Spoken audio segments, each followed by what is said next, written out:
Good evening, everybody, and welcome back to Final Fantasy XIV.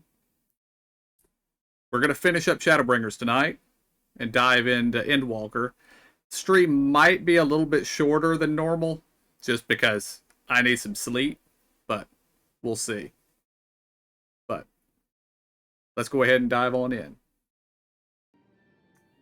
That was the movie for the original Full Metal Alchemist series. Star of Something, I believe was it's called. That was the last thing I watched of the Metal Alchemist. Watch Brotherhood. It's better than the original series was. It's Okay. 63 episodes long, I believe.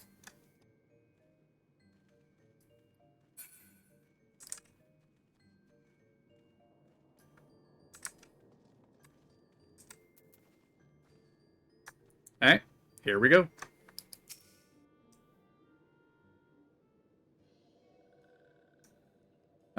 Welcome Brave One and friends of Brave One. How good it is to see walking ones again so soon after the meeting.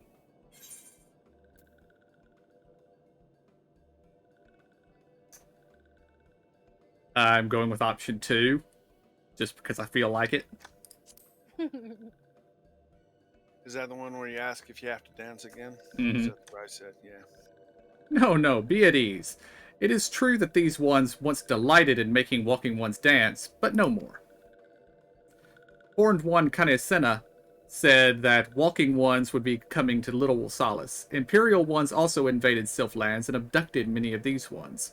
So these ones will be glad to bear messages between fighting friendly ones. That is heartening to hear, Elder. It will require all ones to work in unison to stop the Telephoroi. These ones will try very hard, of course, but in matters of war, these ones have little experience. Any advice walking ones can provide would be most welcome. Oh, another pretty silver-haired one, and in quite a hurry, it seems. Alize, you must come quickly. What's the matter, Alphamoon? Don't tell me you couldn't read my handwriting. What? No, a Twin Adder officer accosted me as I was about to set out. Charlian has sent an envoy, who is due to arrive in Gridania at any moment. An envoy? Could it be that Kryl has managed to sway the Forum? We shall know soon enough, but there is more. The envoy has requested that the two of us attend the audience with the Elder Seedseer. Really? I can see why they might want Scions to be present, but us specifically? Wait. It isn't who I think it is. It is. I could scarce believe it myself. But when I inquired as to the envoy's identity, I was told it was one Fortunaut Levlier. Your father? Well now. The fact that a serving member of the Forum had journeyed here would be surprising enough, but him? Quite. I glean from this that they are taking this matter seriously. That may be, but why him and not one of the other 98 Forum members? Unless he volunteered for it. It has been some time since you last saw your father, has it not? Could it be that he is concerned for your well-being? Perhaps, but he has always been reluctant to discuss his work with us. Indeed, and whenever we write to our parents, it is invariably our mother who replies. Nevertheless, I welcome the opportunity to meet with him after so long, even if it is secondary to his true purpose here. Elder Frixio, loath though I am to cut our visit short, we must return to Gridania. Pray accept my apologies, along with my report.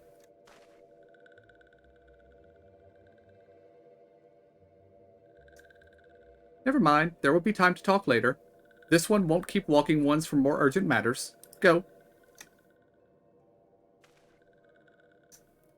The audience will be held at the Lotus Stand, where the Elder Seedseer awaits us even now. Let us be on our way.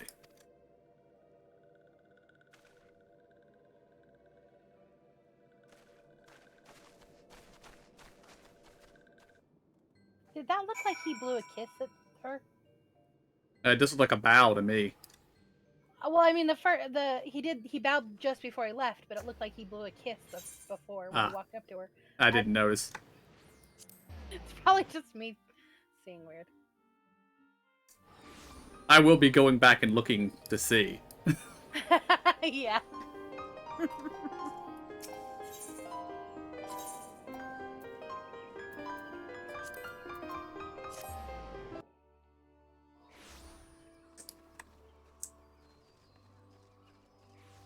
So we get to meet Alphinode's dad, do we? Yeah. I suspect this will be contentious. Probably.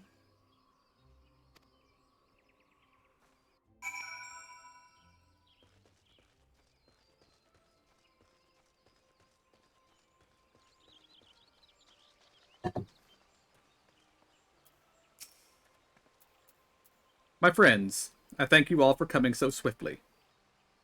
Word of Master Fortunal's visit took us quite by surprise. When the Alliance granted Mrs. Kryl permission to request Charlian's aid, we did not anticipate so prompt a reply, much less that it would be delivered by a member of the Forum. What the nature of that reply may be, we shall soon discover.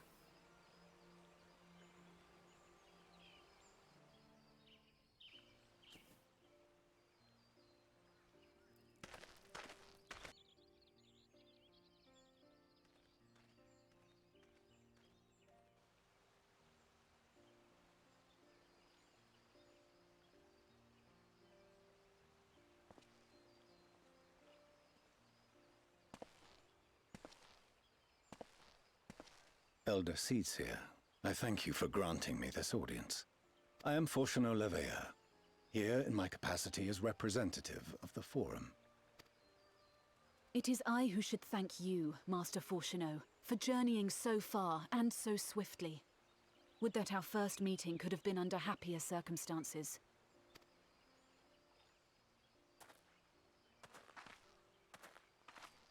It has been too long, Father. You look well. As do you both. Ameliance will be glad to hear that you are taking care of yourselves. How is Mother? She misses you terribly, of course, but is otherwise a picture of health.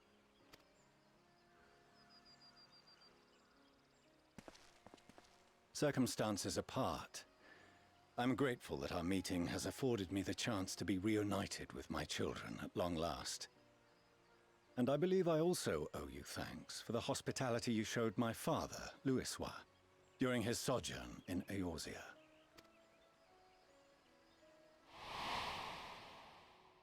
All thanks we owe to him. In the days prior to the 7th Umbral Calamity, it was your father's tireless efforts which granted us a means to vanquish the primals. Were it not for him, our strength would have been quite spent by the time the Empire arrived. That Gridania still stands is in large part his achievement. He was a great man.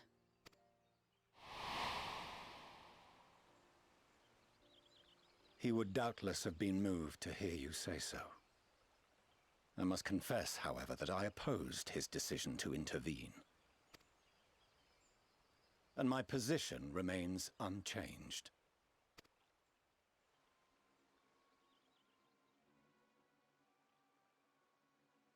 To chart the course of history, not to change it. I am familiar with the Charlian stance. It is more than that. It is our way of life, who we are. But I came here not to deliver a lecture, but the Forum's answer to your request. Charlian will under no circumstances intervene in the conflict between Eorzea and the Garlean Empire.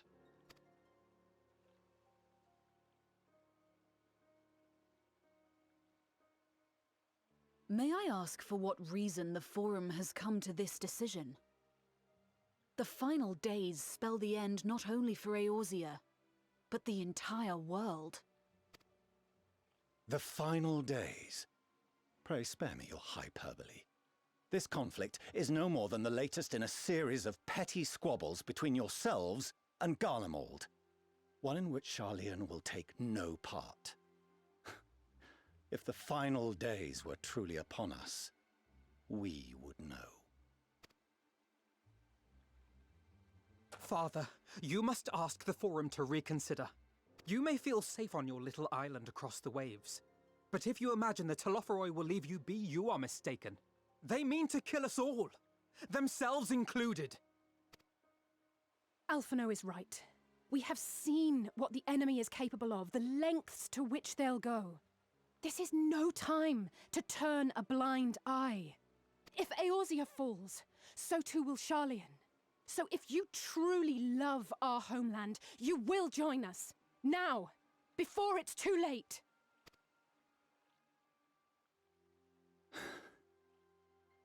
I thought you knew better than to raise your voice to your elders. It seems I was wrong. Wrong to ever let you leave, Charlian. I consoled myself that your time abroad would instill in you some hint of restraint, of discipline. But I see now that Eorzea has made fools of you both.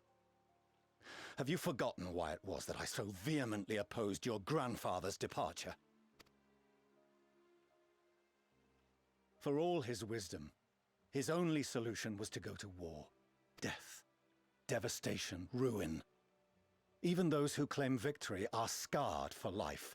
What prize could ever justify such sacrifice? It is the duty of the learned to avert such tragedy. By fanning the flames of war, you forsake all you once held dear.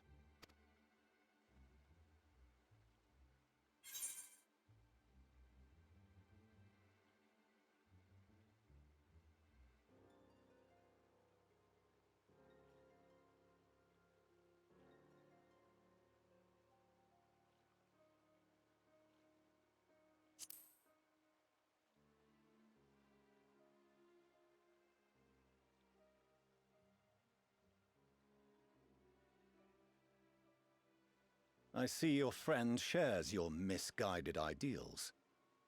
But unlike him, you should know better. By espousing such barbaric notions, you subvert the teachings of Charlian and place all we have worked for in jeopardy. Alphino, Alisaie, as of this moment, you shall no longer bear the name of Leveilleur. What? Father! How you choose to live your lives is no longer my concern.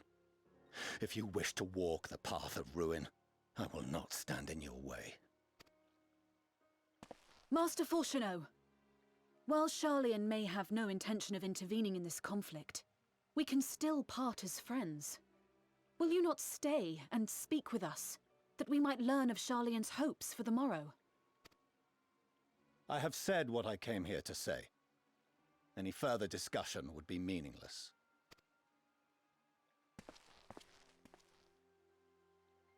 Father! Wait! Don't bother, Alisaie!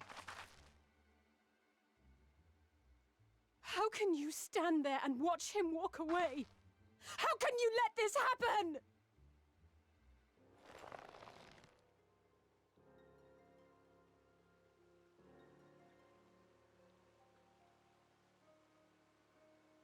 Yep. Contentious.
Oh, I'm done. You can go ahead and read. So that's what he came here to say.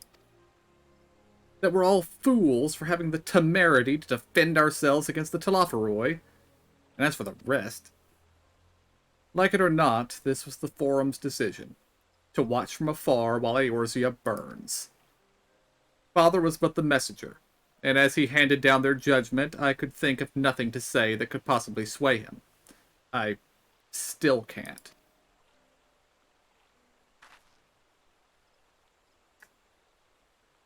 To have prolonged the discussion would have changed little, for it is not only Master Fortunato who must be persuaded, but the Forum as a whole. Their decision was made ere your father crossed the sea. Nor is it like to be changed, and so we shall face the Telophoroi without their aid. Forgive me, but if they had no intention of helping us, then why would they go to the trouble of sending an envoy in the first place? Why did they not simply keep their counsel as they are wont to do? Or just send Kryl back with a no? Yeah. Has Master Fortunato arrived yet? Then it is as I feared.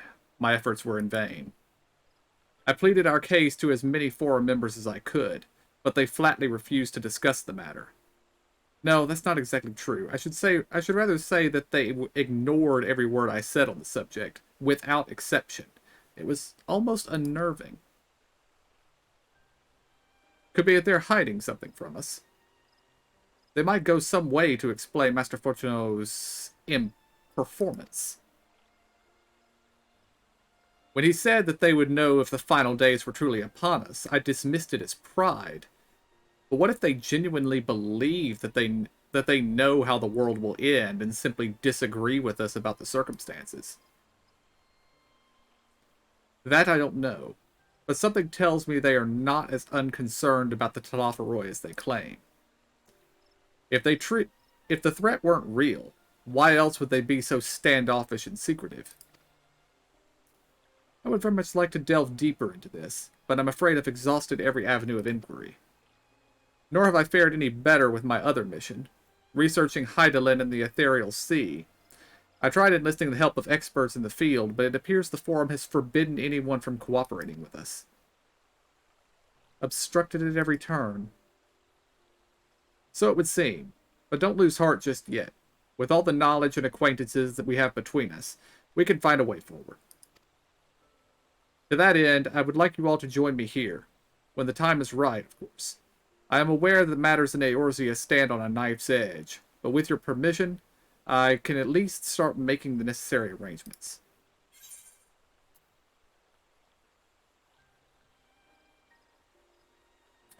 Go with option 2.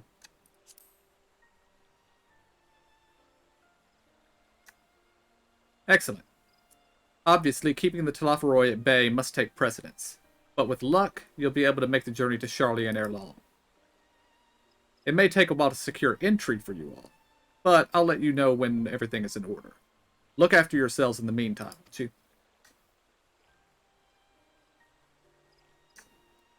Your speculations give me cause to hope. Yet if the seeds will bear fruit, I cannot say. While it is possible the Sharlayans hide some secret truth from us, there can be no certainty that its exposure will prompt in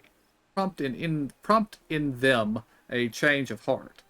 And so, for the present, we must needs confront the plight in which we find ourselves.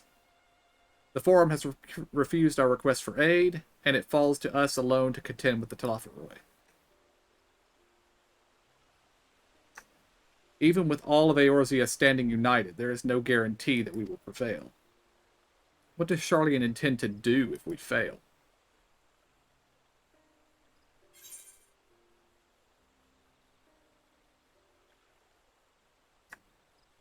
Not even offering me money to take this time, making me take more random food. I know, but you ate a lemon muffin. I got pineapple juice. That is true.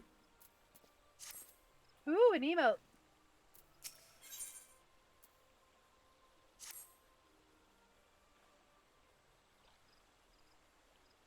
You gotta shush people. While Charlian's stance is indeed disappointing, we cannot allow ourselves to be distracted from the challenge before us. There is much and more to be done. I shall begin by sharing the forum's response with my counterparts in the Alliance. Meanwhile, I would ask that the Scions... Grave tidings, Walking Ones. Grave, grave tidings. Calm yourself, my gentle friend. What has occurred? These ones who went to see Feathered Ones send terrible news. Destroying Ones have appeared in Zelphatal. Destroying Ones and captured Ones, and even frightful godly Ones. Feathered Ones didn't stand a chance and were sent flapping and squawking. When did this happen? Is it too late to help them? Too late, yes, much too late. But luckily, Destroying Ones were only passing through, and continued on west. Feathered Ones who did not fight were left unharmed. West. That would be Kurthus.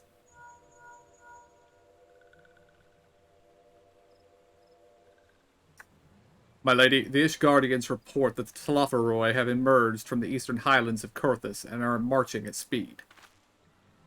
Though their purpose is yet to be determined, the Cartano Flats would seem the most likely destination. Lord Imeric has already dispatched his forces and requests our immediate support. Tell him he shall have it. The time has come for the Grand Company of Eorzea to prove its worth.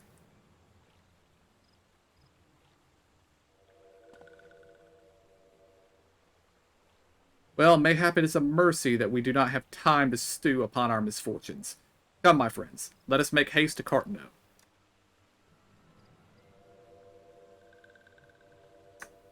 Wait, this one almost forgot. Destroying Ones were said to be led by a cackling robed one. This one must see that all Walking Ones know. Farewell.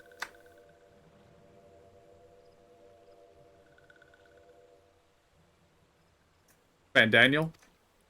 Yeah. Who else? It was only a matter of time before that grinning maniac showed himself again. I shall have an airship ready to bear you to Cartano. Pray see to your preparations and report to the landing with all haste. At once, my lady. Let us away. By the way, which option did you guys respond to Alphinode's dad? The second one. So did I. That's yeah. Yeah, Louis Sua's motto, or whatever it is. And as I expected, it pissed him off. Yeah.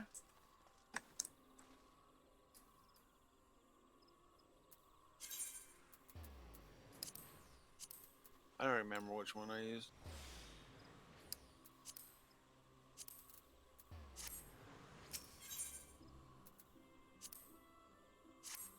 But it did tick him off.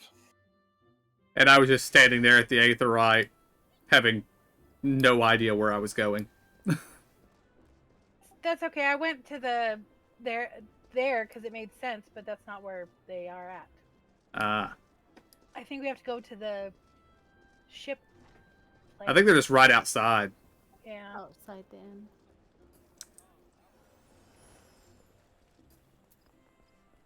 Although And that's we'll a... probably have to go down. Yeah. That's probably an interesting question. Which is faster to get to the inn room? Going to the main Aetheryte crystal or going to the airship landing? Airship landing. Ah. It would seem Fordola here has come all this way to Gridania to find us. I've explained the situation, but she insists her business is urgent. I didn't even notice she was standing here. Aye, and it'll be over sooner if you shut up and come with me.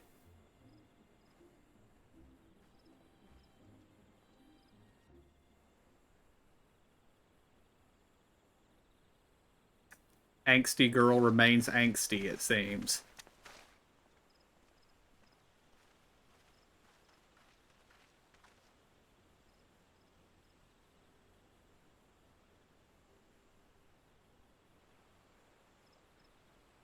Arenvold! I can't tell you how good it is to see you.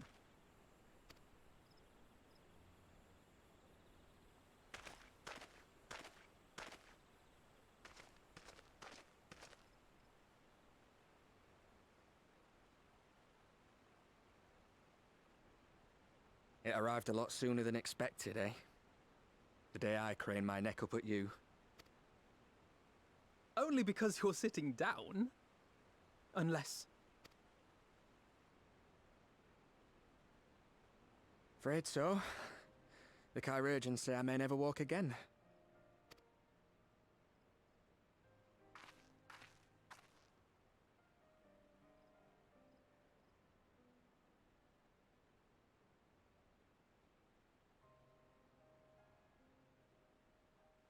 Come on, Alfino, it could be worse. Besides, I didn't come here to dampen the mood. Quite the opposite. All I've ever wanted was to fight for a cause I believe in.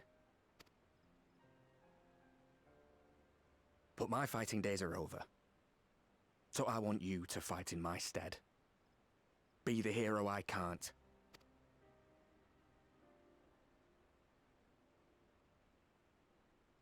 I am no hero. That's what they all say, though. No one ever calls themselves a hero. Even the ones who eat primals for breakfast. It's for others to decide. Look, Alfino. You already are a hero. To me and countless others. We see you doing your damnedest to protect us all. And you're not alone, are you? There are people who believe in you, just as you believe in them.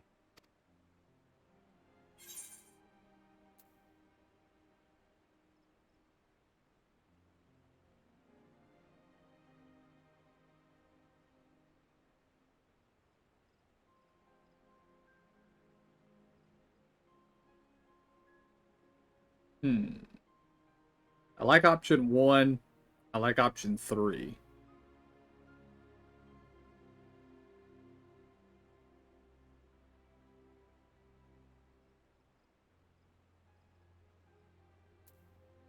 I'm going with option 1.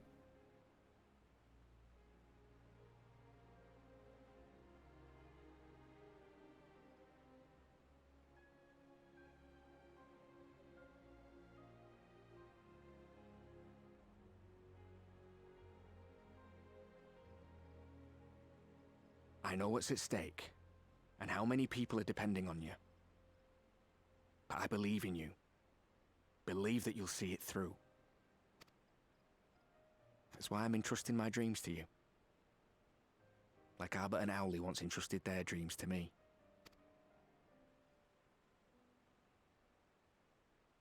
There was a time when I would I don't have remember borne those the weight of names. such expectations without a second thought. But now, I know just how heavy that burden can be. To tell the truth, I'm beginning to wonder if I chose the right path. Sacrifices will inevitably be made for the sake of the ideals I uphold. Maybe I am not the person I thought I was. The person you think I am. I wouldn't presume to tell you. But I will say this. In spite of everything, you've come this far.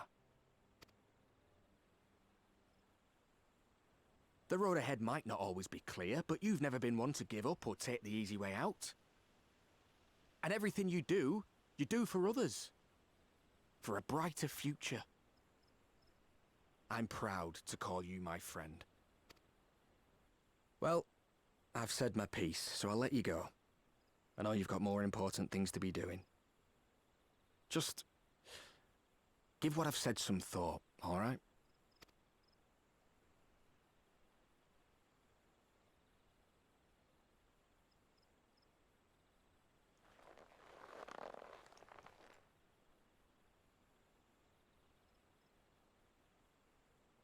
I shall, my friend. And we will meet again soon, I promise.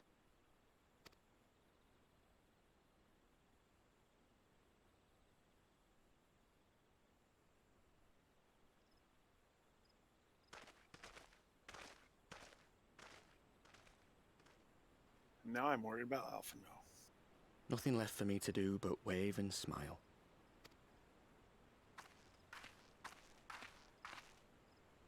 You've got a pretty narrow view of what it means to be a hero. Do you know that?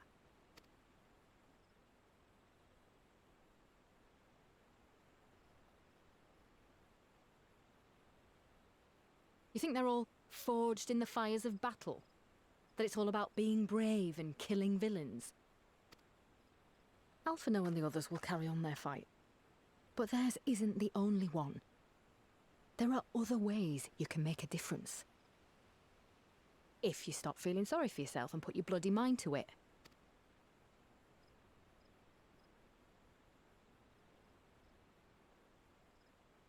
There's not much chance of me living the quiet life with you around, is there?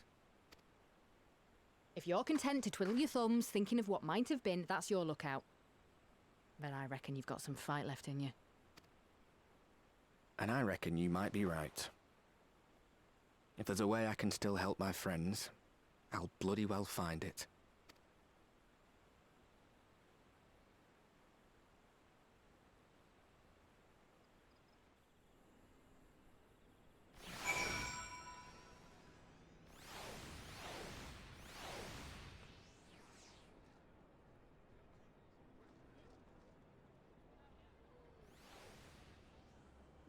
Nice little bit from Fordola there at the end. Mm-hmm. Yeah. Which option did you guys pick? It's the first one. I was heavily debating going with the third one, but I went with the first one. I think I went with the third one. I think I went with the third one too. But I imagine the response was all the same. Everybody sort of stood there silently for a moment, considering what I'd said, and then they picked up like I hadn't said anything. Yeah, basically.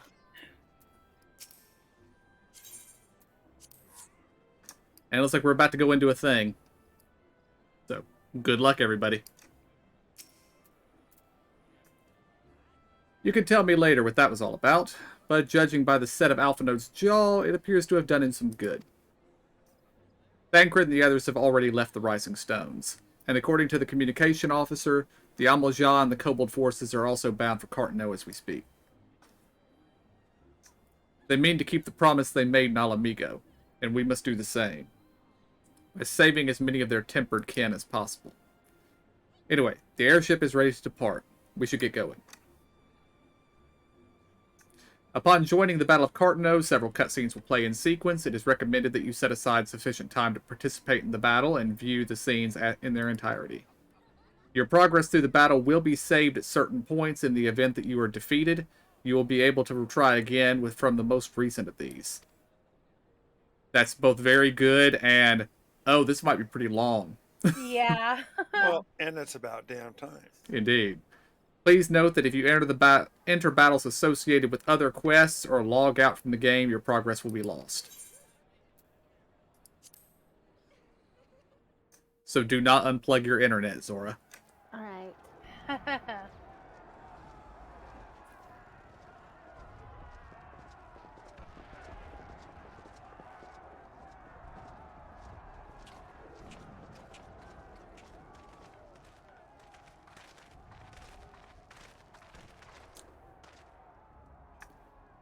I just realized most of the Scions have white hair. My fellow Scions, as I am sure you will have heard, we can That's right. expect Yeah, no that's help true. from Charlene. Nor are we any closer to discerning the Telophoroi's grand design. And I count Urianger in that, even though his hair's And gray. now, our adversary moves against us in unprecedented numbers, compelling us to answer in kind. The outlook, in short, is bleak. Yet though our foes are many, and we but few, we may still tip the balance in Eorzea's favor. Of course. We will do what we always do. Deal with the ones our allies can't. A less than daunting prospect, judging by your expression. Could it be that you've dispelled your lingering doubts, Alphino?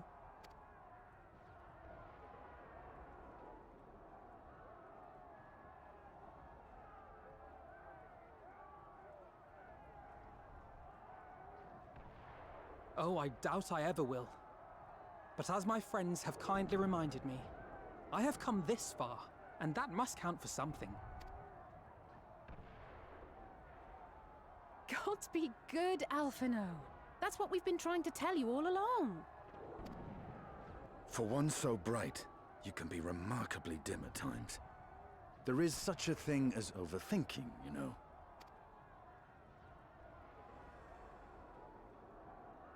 Might I suggest that we continue this conversation after the battle? It would appear that Telophoroi have already arrived. I'll do what I can to cure the Tempered, but they'll have to be incapacitated first. Have care, my friends, for none can say wherefore our foe did choose this fateful field to be our battleground. Whatever may transpire, pray grant him not the pleasure of deterring you.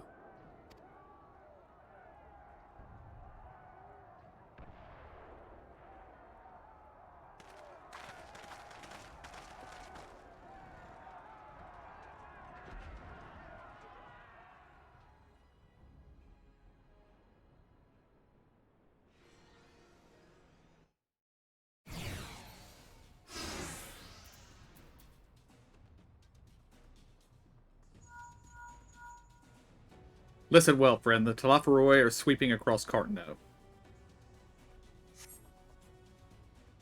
As for the Ascian, he was briefly sighted above the battlefield, but has since vanished. He likely intends to watch.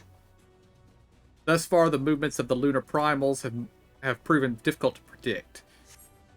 Even when poised to ambush our troops, they instead withdraw for some unknown reason. Whatever the Telophoroi's plan may be, the primals are our primary targets. Understood. They will not elude the Scions for long.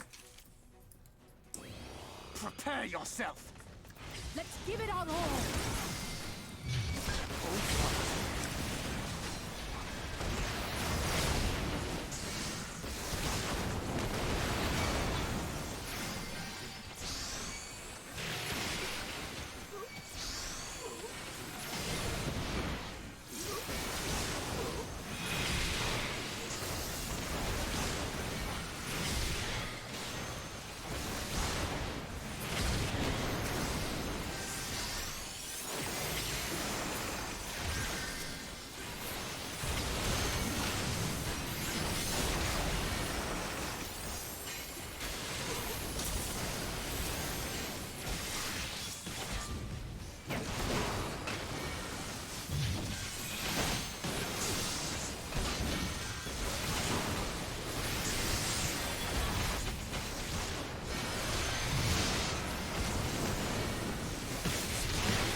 As the Scions spread out across the field, Alizé and Graha set up to take the fight to the Telophoroi.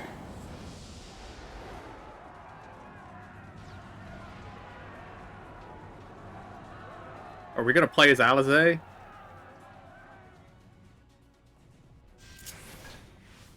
It looks like yes, we are.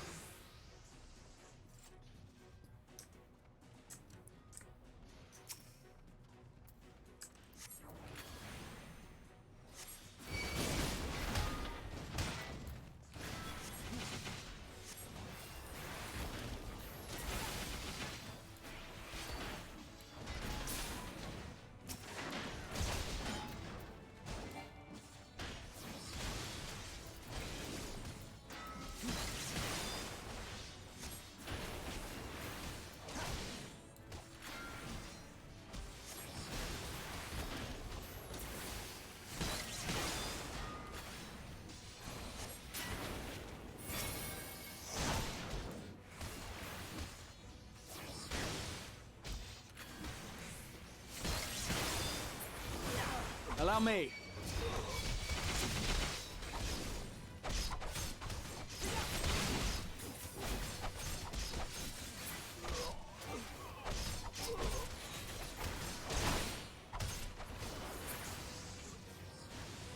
Did Gara become a tank?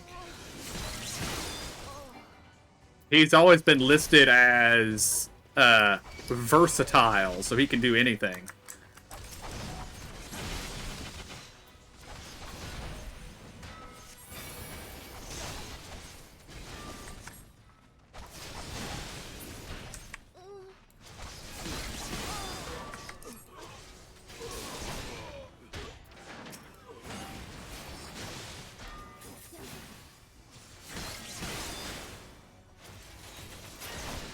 Just the beginning.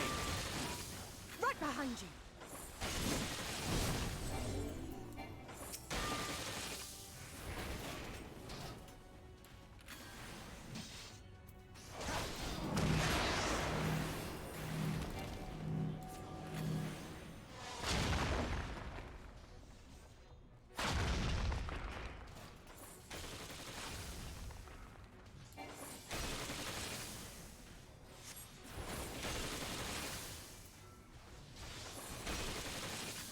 At the moment, I'm very sorry that I've never played a red mage.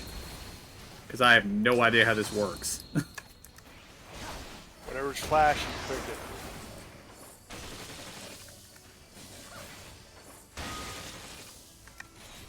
I just keep hitting that the first button. Their flare combo. That's all I keep hitting. Number 3 is good for a lot of enemies. It does a big AoE attack. Yeah. Been doing 1 and 3, and once in a while 4. And it looks like button 2 is your high damage combo if you need, but it has a long cooldown. So, use it for the strong enemies.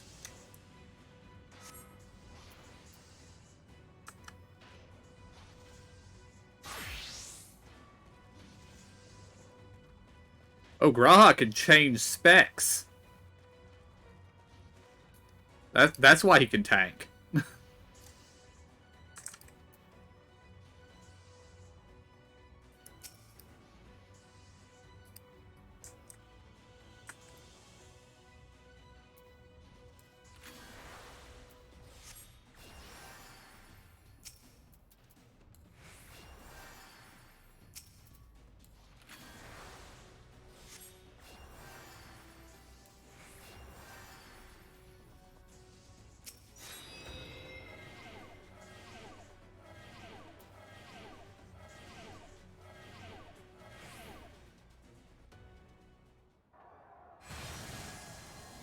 After the enemies are dead, you need to run over to the NPCs and click Angelo.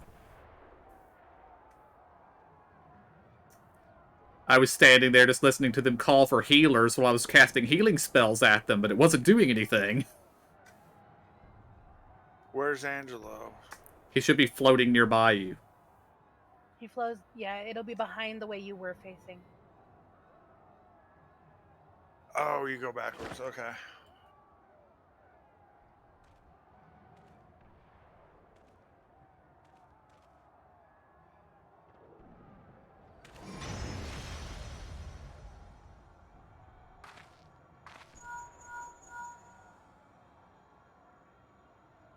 Do you see that?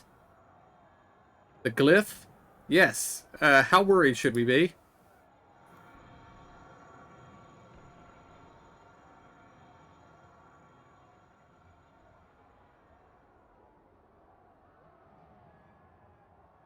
Listen well and judge for yourself. Though I could see etherical currents, I had not thoroughly examined those that flow through the heart of Cartano. But now that I am here, things have become clear. The flats conceal an etheric confluence, like to the pillars of the Azib Steppe, but greater in scale, far greater. The glyphs that Fandaniel has conjured reach into its very midst. And I believe I know their purpose. Should the lunar primals destroy them, it would spark a chain reaction with the potential to obliterate the confluence entirely. The resultant disruption to the flow of ether would sow chaos among the elements, prompting earthquakes, floods, and tempests large enough to lay waste to the realm.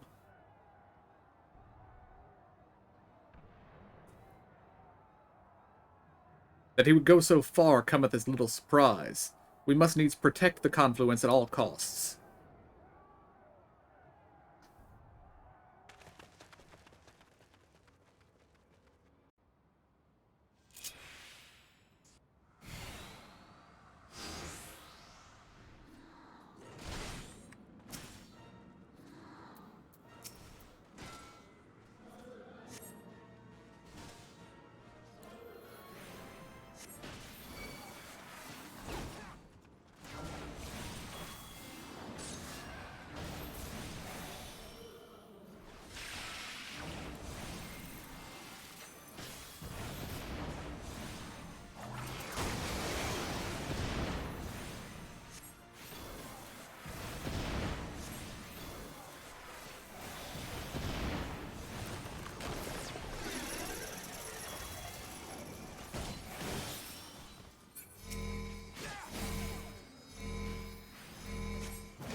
I shall protect thee.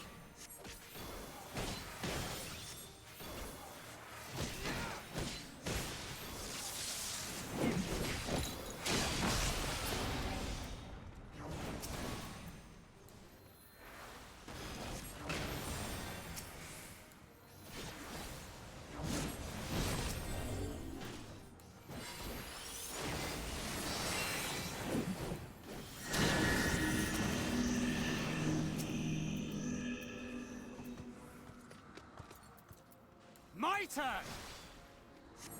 May the 12 guide you.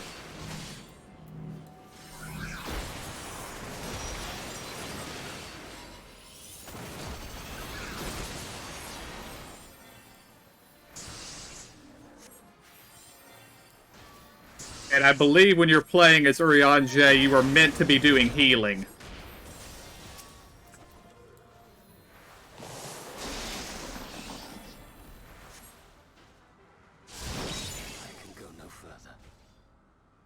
And I'm dead.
I shall protect thee.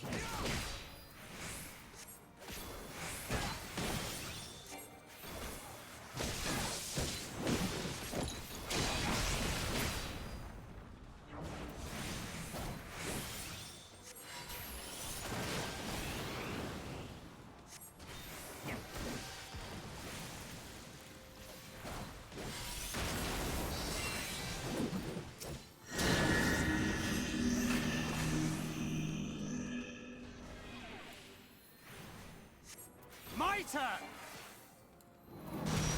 May the 12 guide you.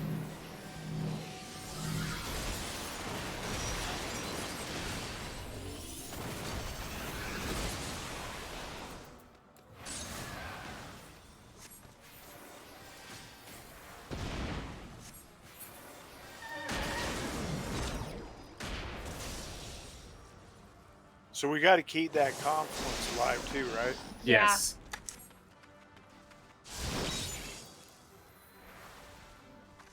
Button 5 is your AoE heal. 6 also helps.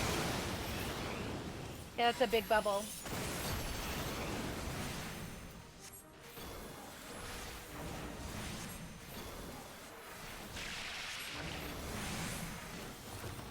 Does any of them give you mana back? No, but you don't. I didn't run out. I got low, but didn't run out.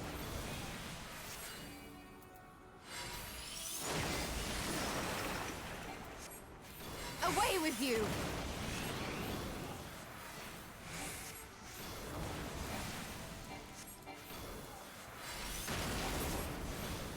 The best defense. I don't is like a good playing as the defense. other character. I know my spells. I want to do my spells. Indeed.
That was bullshit. Also, apparently your Thancred and what's her name can see which side to go to before it happens. And also, the spell he's casting tells you which side.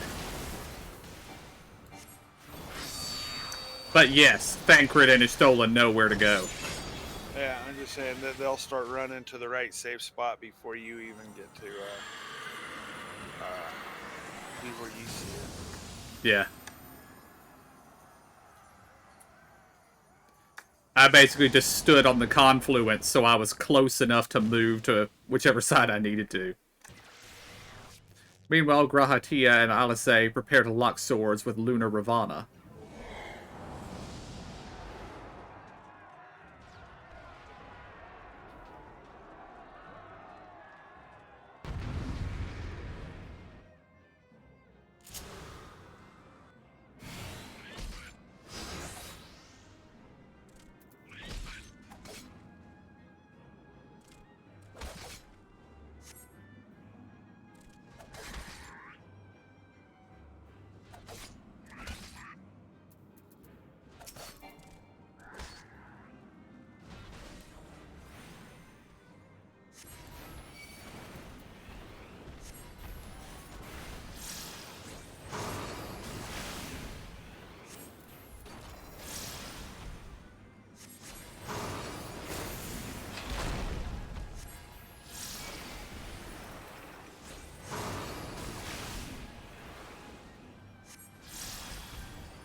I have you now.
At the selfsame moment, you stand shoulder to shoulder with Alphanode and Estinian, resolved to lay Lunar Ifrit low.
You're finished!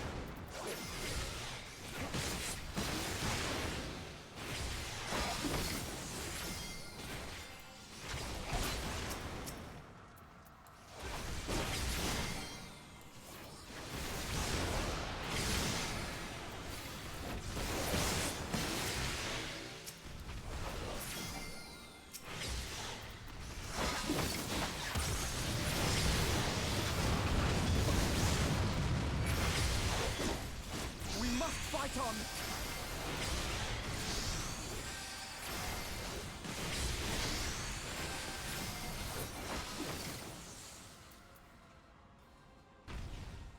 Okay. Alice says is hard.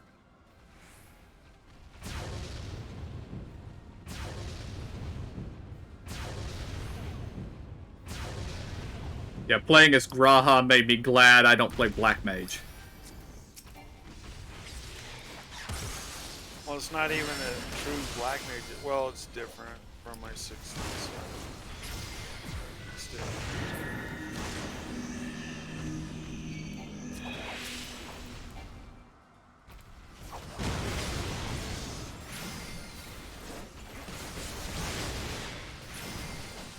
Guess I need to set focus on that stupid the thing that we don't want to destroy.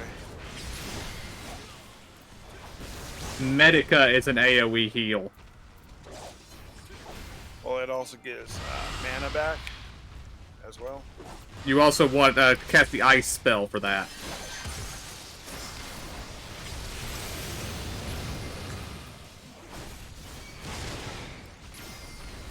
And be sure to use break anytime there are ads because it will stun them.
It's a big stun.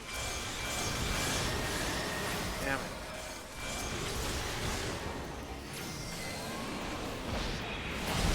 I didn't know he could go after the thing with all those ads.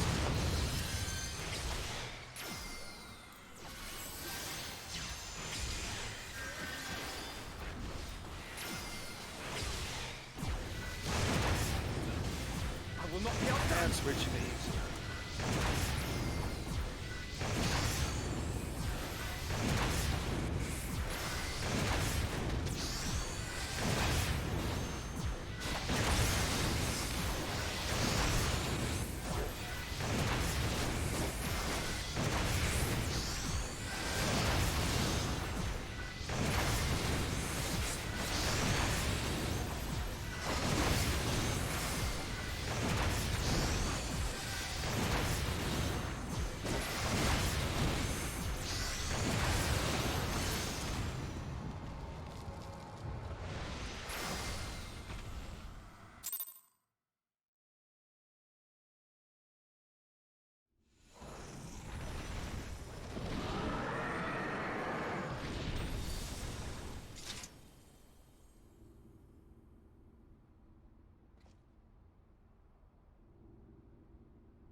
And thus another plan went up in smoke. I am beginning to see why Lord Xenos thinks so highly of you. Not that this changes anything, you understand. You have merely earned yourself a stay of execution.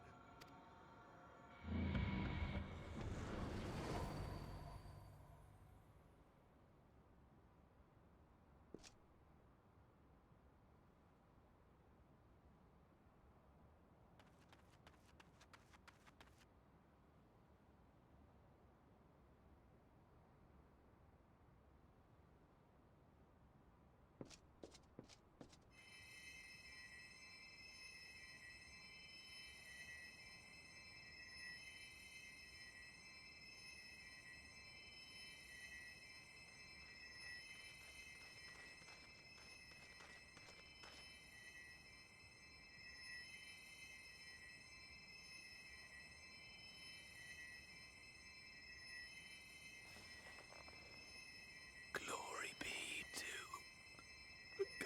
Garlemore.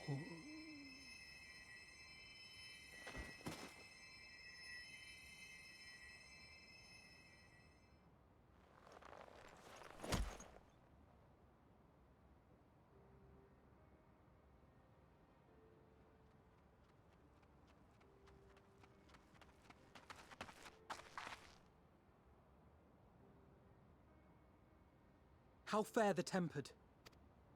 We've treated as many as we can, but some were beyond help.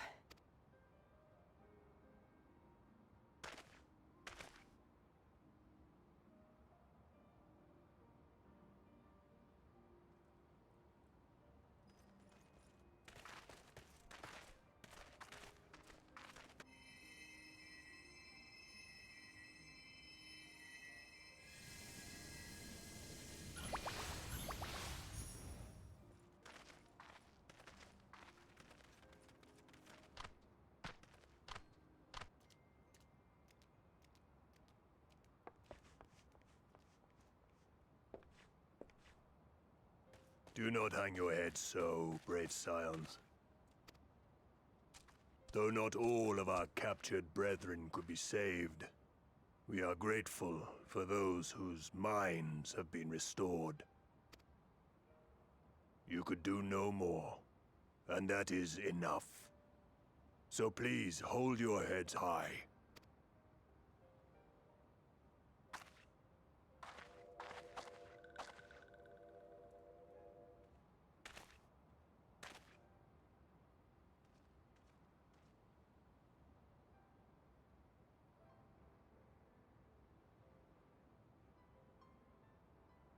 I should have been quicker, but I'll do better next time. Thank you for your kind words. They mean a lot.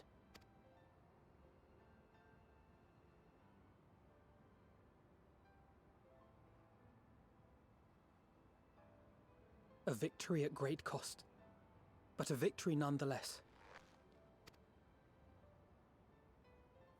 I had to spam that We must stupid stay strong AoE and press on. Isn't that to right? stop all the ads.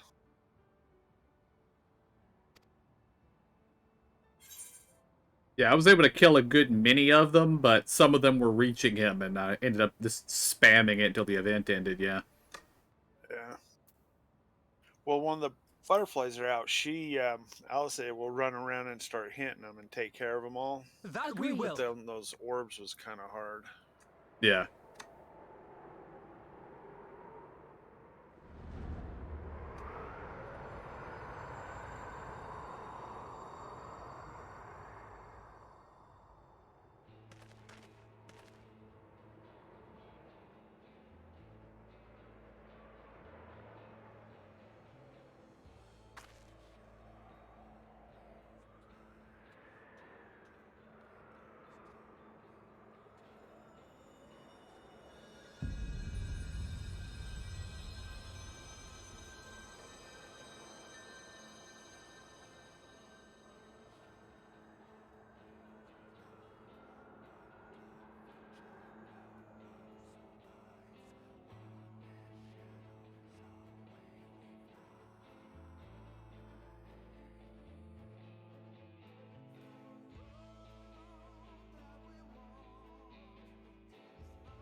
Well, once again, thank you, Creative Business Unit 3, I believe, for this X-Pack. And I'm skipping the credits.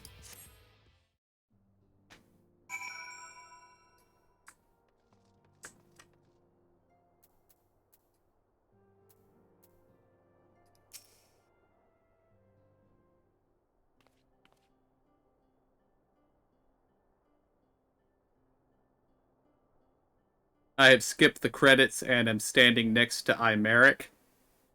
If y'all want me to read, just let me know when you're here. I'm there. I'm here.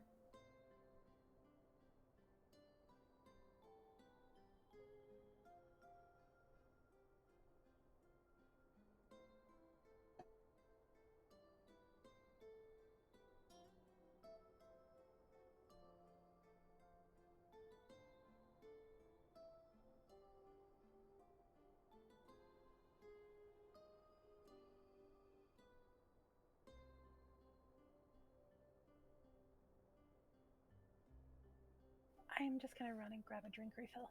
Alright.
I'm back.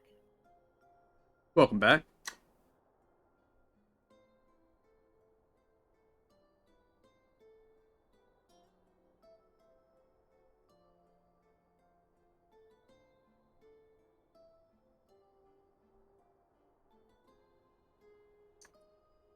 I'm glad the last battle they had let us use our own abilities, but I did think it might have been funny to make us play as a Stinian while this AI controlled us.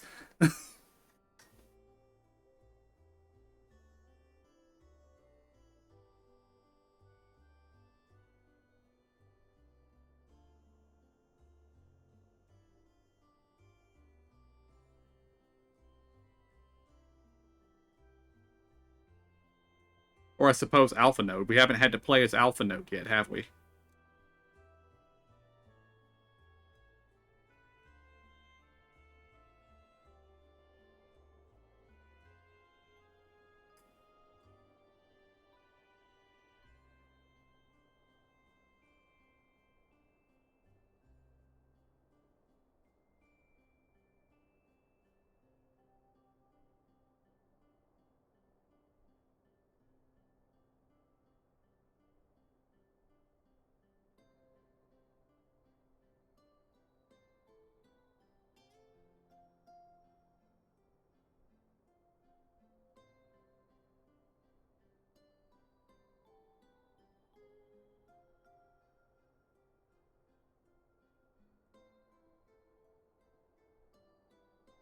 Well, that's interesting.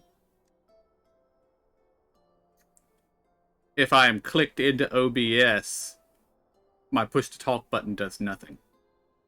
So, welcome back, Emo. Oh, no, I'm sorry. Thank you.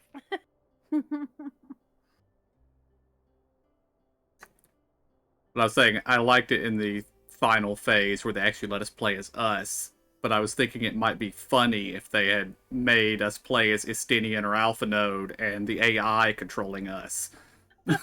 Oh, yeah. I was like, I like the way they did the pieces, though. That was cool. Like the Yes, map.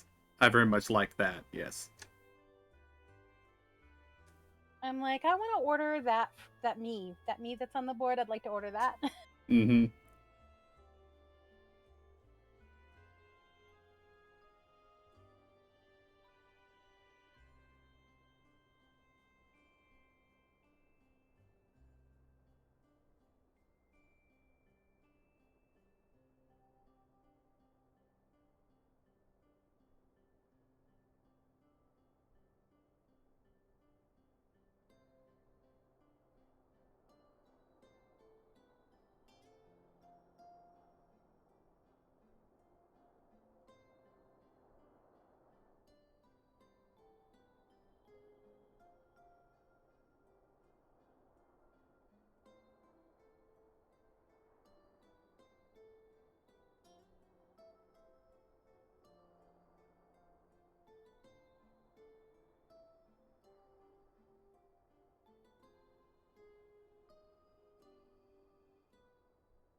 How's the fight going over there, KJ? Cutscene right now. I think it's almost over. Gotcha.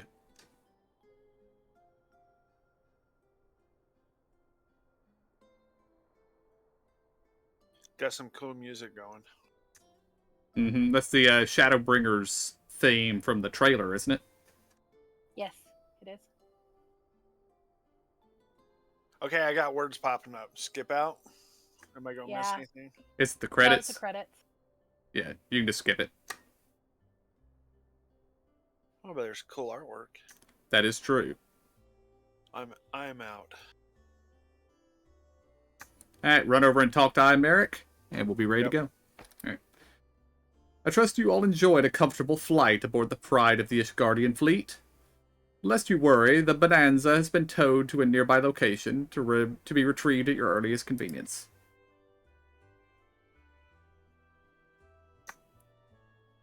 You've thought of everything, Lord Imeric. And may I say how much I appreciated the hospitality you afforded us on our way home. Think nothing of it. Our destination lay in the same direction, and it afforded me a perfect opportunity to learn how my errant friend has been since the last he took his leave. It would seem you have finally found a place to settle down. I merely grew weary of wandering the Far East. Returning to more serious matters. While the Telophoroi have been driven from Cartano, 'tis like the bulk of their forces yet remain. On the evidence of the Grand Company of Eorzea's first joint military operation, however, I am confident that we have the potential to meet such threats head-on, even without the aid of you and yours. As such, while our forces keep the Telophoroi at bay, I would ask that you apply your talents to the task of neutralizing the towers. A sensible division of labor. While the towers remain, so too will the threat of the lunar primals. And given our expertise in the field of aetherology, we are better qualified to find the solution. That we are, especially should it happen to lie beyond the Alliance's dominion. There is a time and a place for formal investigations, of course, but certain secrets are wont to hide where only enterprising individuals may venture.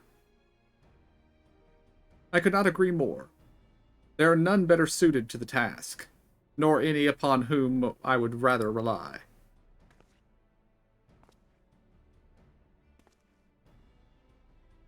On behalf of the Alliance, I thank you.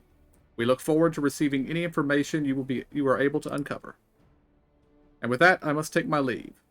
Should you have any need of assistance, pray do not hesitate to ask. Fare you well, my friends.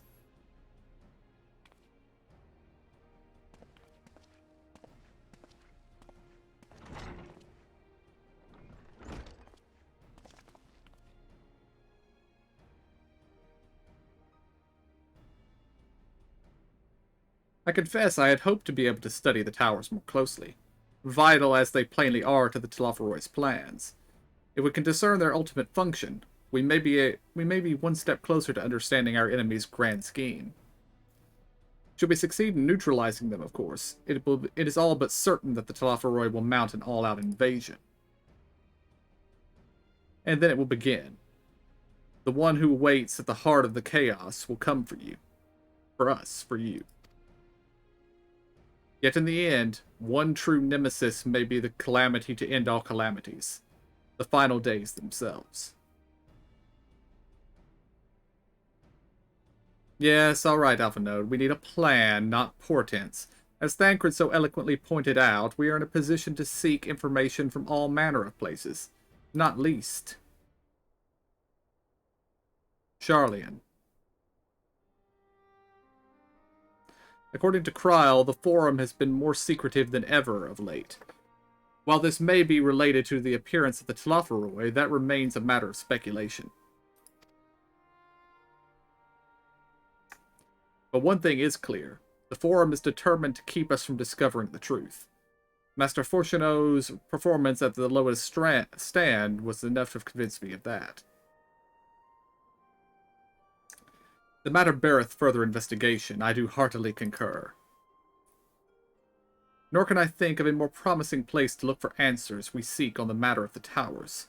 Sharlayan hath ever been a wellspring of aetherological knowledge.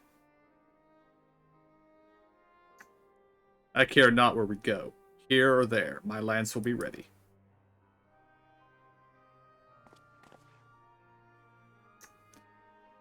And what of you? Might you be persuaded to join us?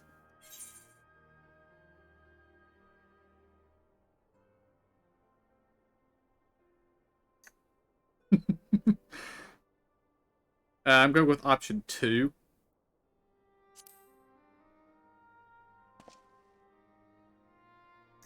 Only after I do. If he and his friends in the forum think we'll leave them alone if they ignore us, they're in for a shock. It appears we are in agreement. We have but to wait for Kryl to secure the necessary permissions. In the meantime, there's a matter I would investigate. Does it involve tall structures? By strange coincidence, it does. At present, I have only a creeping suspicion, but with your help, I will soon find out whether my fears are warranted.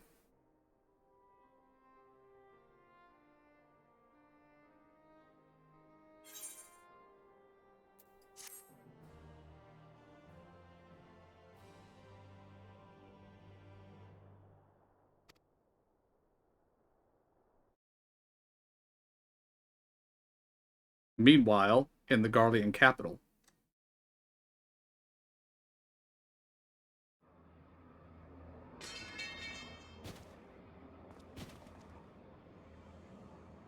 should have known he picked up a scythe.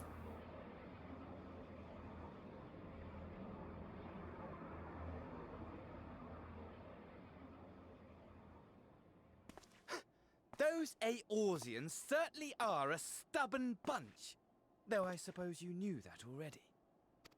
My plan to redirect the ether from Cartano came to a rather less than satisfactory conclusion. It was, in many respects, an abject failure. Which does, of course, raise the question of where we are going to procure the requisite amount. The obvious solution would be to draw on resources a little closer to home, though that would require our dreamer to dream a trifle more deeply. So be it. The dreamer will not complain. Then let us begin the preparations at once. With the gateway of the gods complete, all that remains is to gather the necessary ether, and our prize shall be within reach.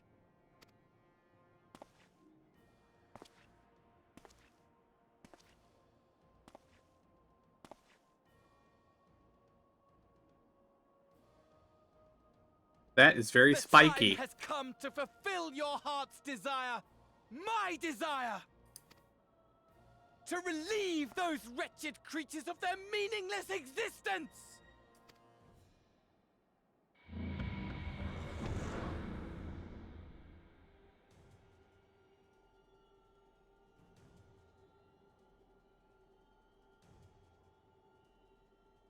While I await you, I shall drink a sea of souls and gorge myself upon the darkened moon.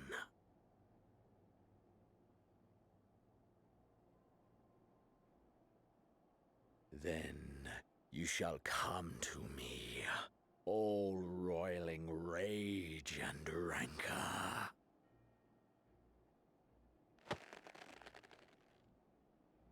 And the stars shall bear witness to our final contest.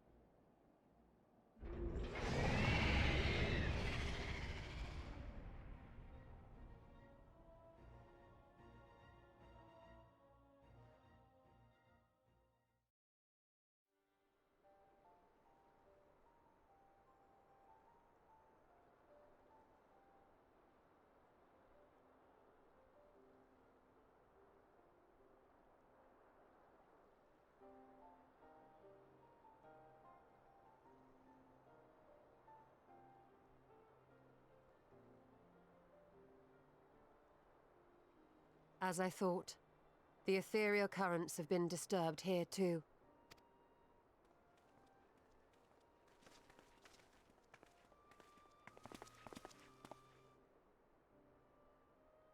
It was the same in Thanalan. Make that every location we surveyed. and the strength of each current has diminished dramatically, far more than could be attributed to a natural occurrence.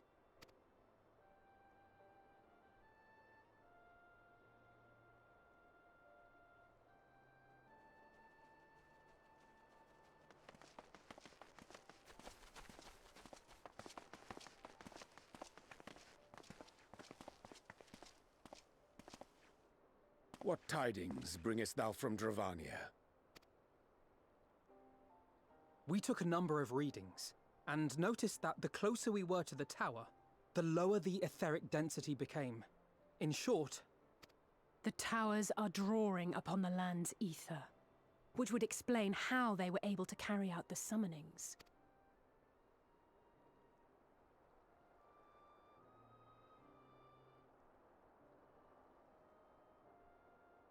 Our allies must be informed of this.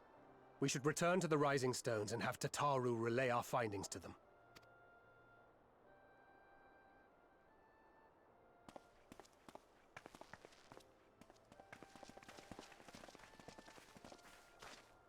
Hear me. Hear me. Hear me. Hear me. Darkness comes, and with it, the end. The fate of the star is in your hands.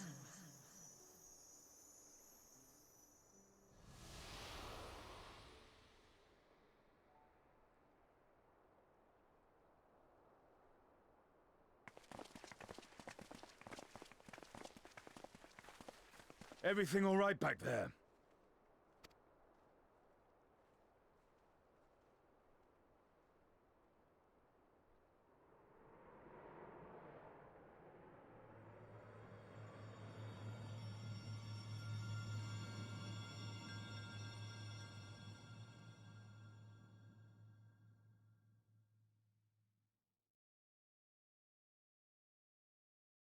At solemn dawn, grim purposes shine and gazes towards the moonlit sky. Thus does our final curtain rise, your steps to guide where the end something.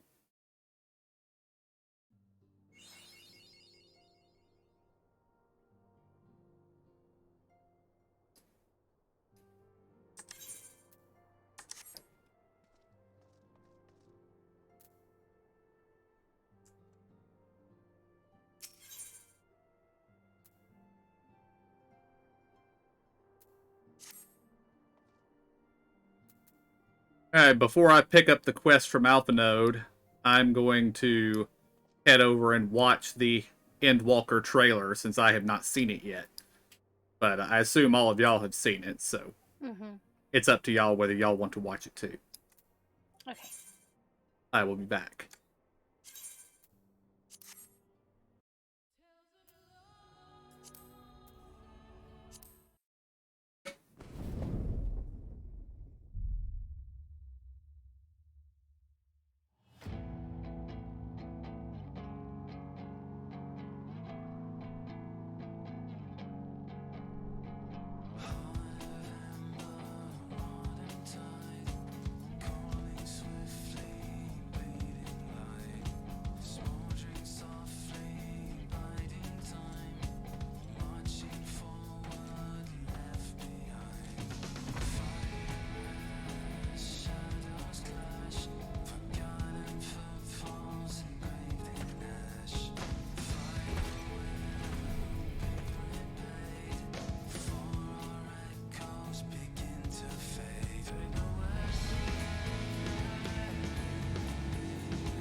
to myself, you know. And I've had enough of this rabble. Come on!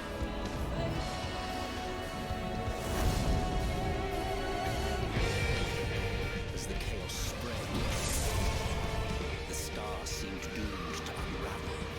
And yet...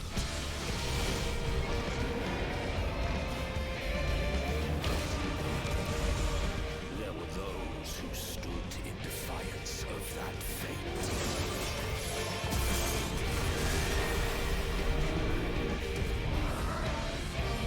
The hour has come, creature.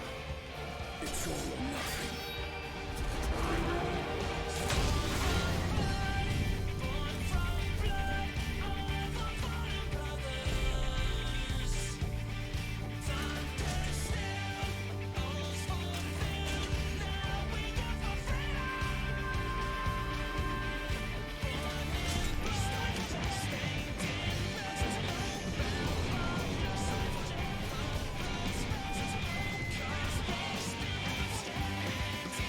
The stage is set, but will our hero deign to play their part?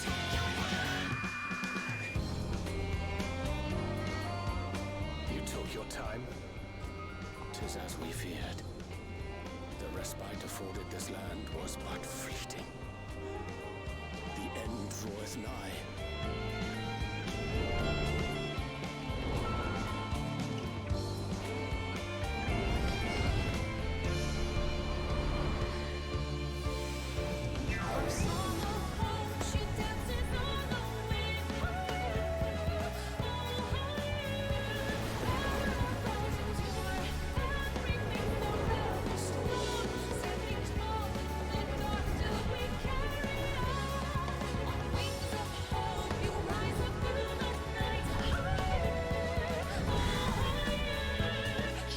I knew it. This star still has secrets to tell. Take care, my friend.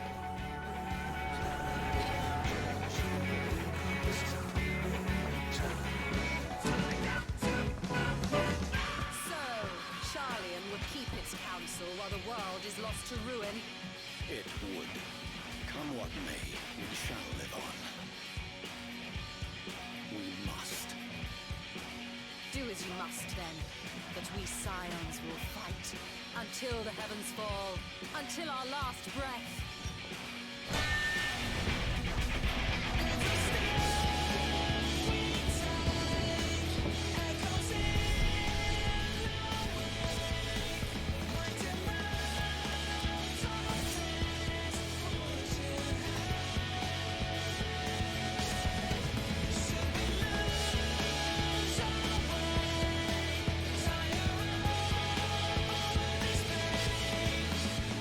Past the far edge of fate.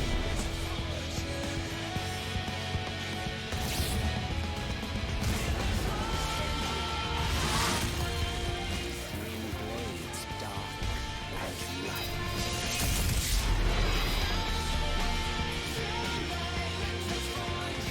Told the coming of the end.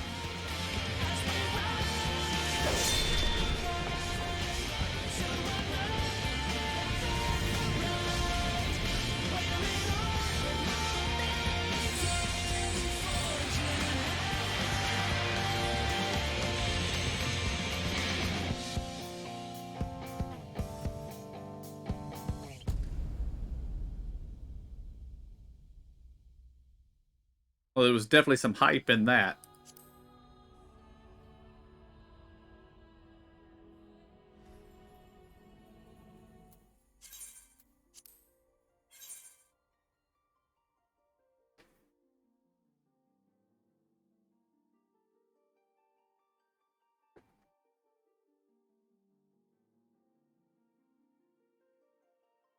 So is Alice finally going to get her new clothes that she wanted? Yeah. Possibly.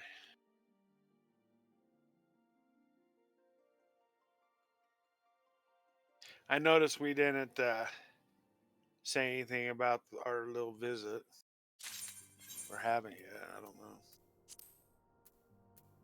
Visit to what? What's her name visit us before the end of the thing here? We don't know her though. The lady in white. That was what's her face. Well, it said the typical "hear me" that Heidelin says before Heidelin speaks to us, but that is the first time she's ever appeared, if she actually appeared, if that was her. So you guys think it was a fake Heidelin? I don't know. Yeah, I don't know. Oh, that's weird. This is completely unrelated to anything else, but the place I'm standing in the Rising Stones, I can see the entrance to the solar text, but I can also see the exit text on the other side of the door. Oh, I have a little bit. It just says EX right next to it. Yeah, if you pan just a little bit, it'll stick more of it out, which is very strange. Yeah. Alright, I'm speaking to Alpha Node.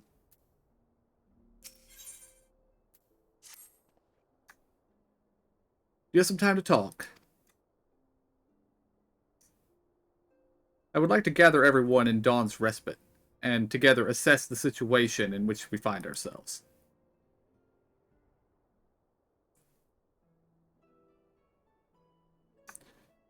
I also liked in the trailer that apparently Ishtola is the one we send to yell at the forum. Because she's very good at that. Let us take stock of the facts, shall we? The crisis at hand began with the sudden appearance of ominous towers in the multitude of locations throughout the world. We have since learned that such structures were brought into being by an organization known as the Telophoroi. The Telophoroi's stated purpose is to recreate the final days of eons past, an apocalyptic event that would result in the destruction of all we hold dear. Already have these towers of theirs been the cause of untold suffering. Countless innocents kidnapped and imprisoned, their faith perverted for primal summonings. And unless we find a way to deal with the corruptive aura surrounding the spires, we can't even get close enough to rescue anyone. Those shielded with the blessing of light seem able to resist being tempered, at least.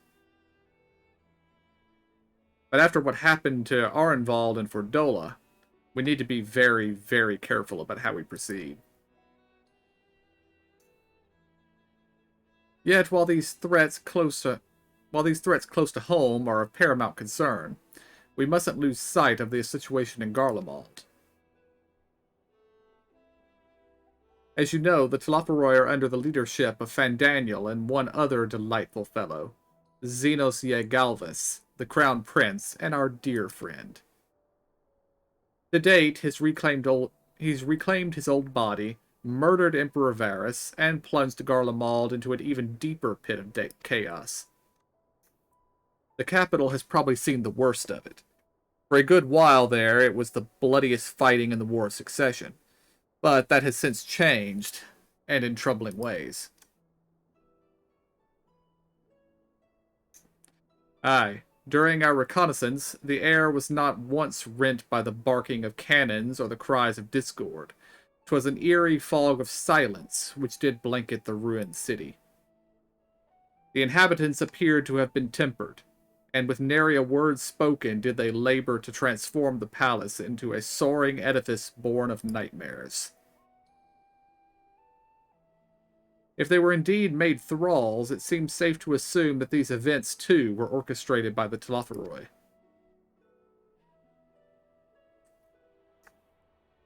An army of primals is awful enough, but in light of recent developments, I fear it is only a prelude to an even greater catastrophe. We need to devise a means to counter this threat, and quickly, before our allies are overwhelmed.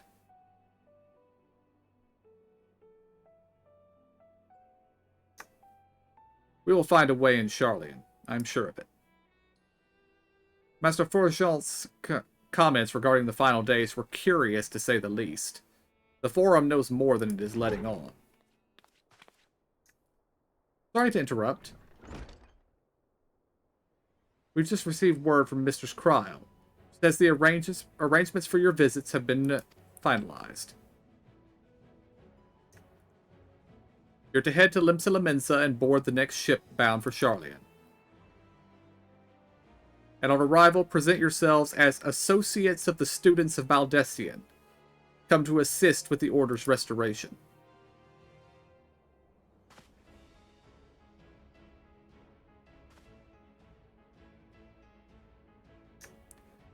The arrangements may be settled, but what of your thoughts? They must race at the prospect of returning home after so long.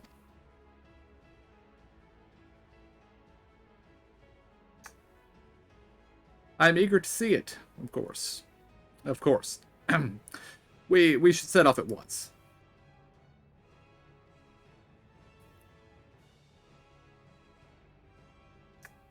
Then I'll accompany you to the docks. You need at least one person there to wave and cry and wish you a safe journey.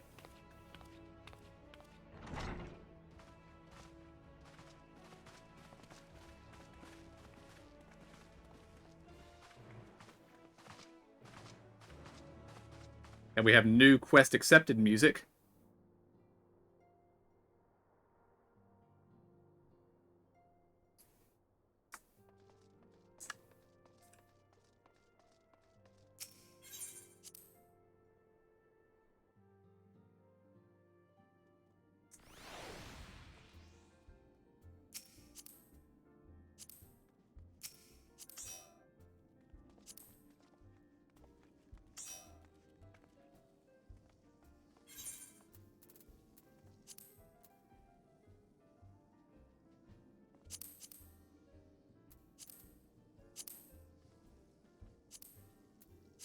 Did Emo get disconnected? No. The sprout is gone. Woo! That's the online symbol. No, I just don't see her right here. That's what I was wondering. Oh. Yeah, I'm not sure where she standing is. I'm standing. Can you hear me? Yeah, we can hear you. Yeah. Oh, I'm just standing outside the Rosing Stones. Ah. Did you teleport while in there? No, we were all standing around at one of the tables, but we don't see you out here either. You must be in another instance. Oh, yes, that's right. Okay, that's fine. You and your instant swapping. It's not my fault. Hold on. We are in instance 1. Okay, one moment. Since when I left the Rising Stones, it says you are now in instance area Mordania 1.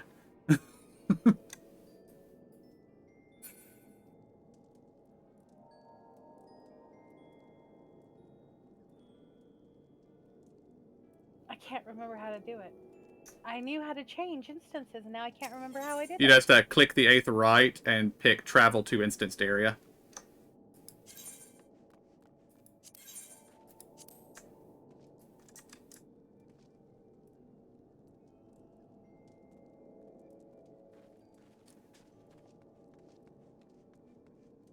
There you are. Hello.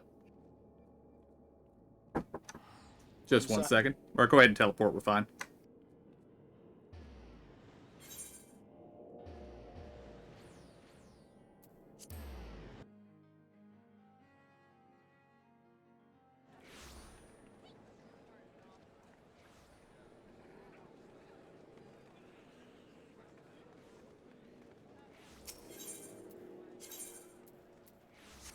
Arcanist Guild, right?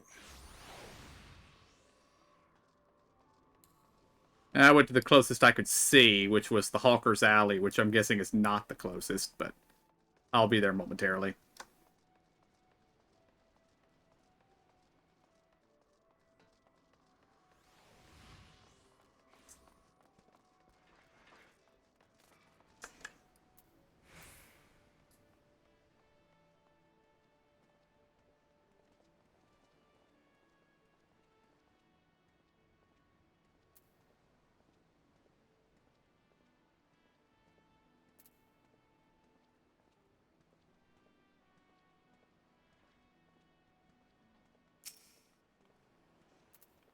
Everyone's here, which is good, because I've already paid for your passage, and the fee is non-refundable.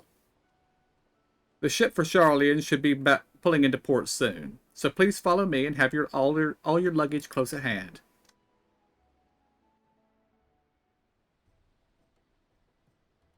You don't want me carrying all my stuff, Tartaru. I have many, many, many, many chests of it.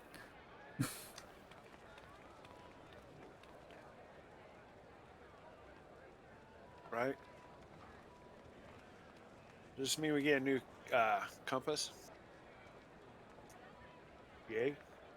I don't think we get a new compass. No, I think it just the one we have works. They've almost finished loading our car. I know. I'm We just should be ready to sarcastic. depart Now right we on gotta use schedule. it again. Or so I'm told. Excellent. 'Tis nice to have a smooth beginning to one's journey, at the very least. It's funny.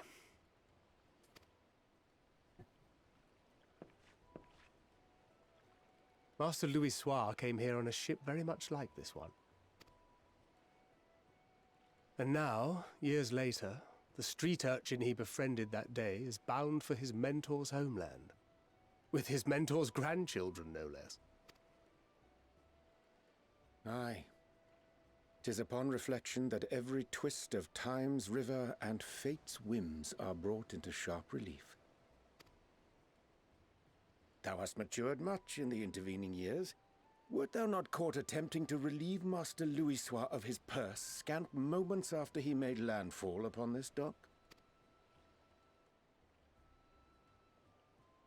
Oh, really? Now that's a tale I'd like to hear.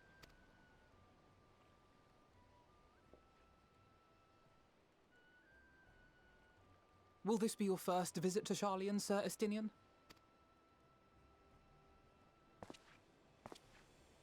Sir Estinian? Are we strangers newly met? Why this stiff formality? I, merely meant it as a professional courtesy, since we are now colleagues in an official sense. I'd rather you dispense with the sirs, especially in private company. Or I'll be forced to respond in kind, little Lord Alphino. You've made your point, Estinian. Painfully well.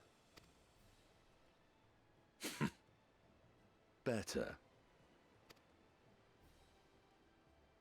I'm stealing that one, Estinian. Right. Little Lord. Mm-hmm. Are you all right, Tataru? You seem positively distraught. Distraught? Me? Don't be silly. I think it's lovely that they get to see their homeland. It's just, we're trying to thwart the schemes of an army hellbent on destroying the world. And, once again, I have to stay behind and worry that this is the last time I'll get to see my friends.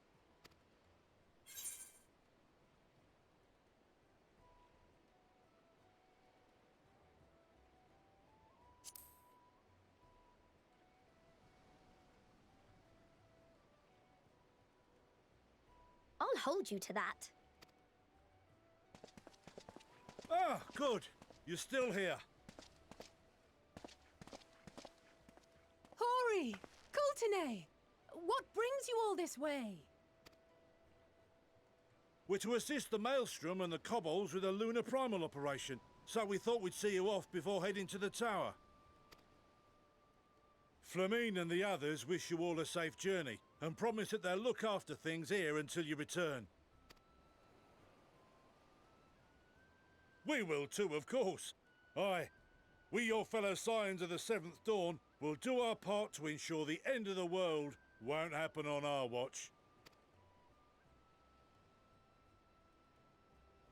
We're set to sail! All aboard for Charlian!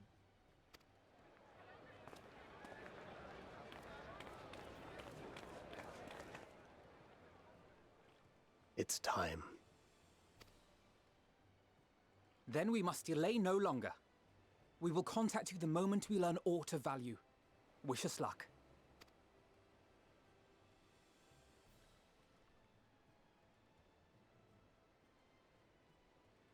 Have a safe journey, and please, please, be careful.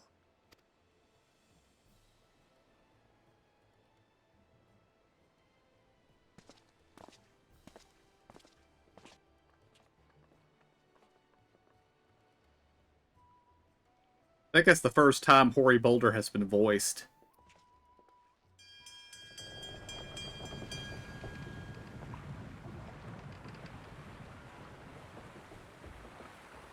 And so you venture forth unto the unknown. A fate beyond the horizon that cannot be divined. A future undefined and in flux. In uncertain times, naught but the simplest words of wisdom will suffice.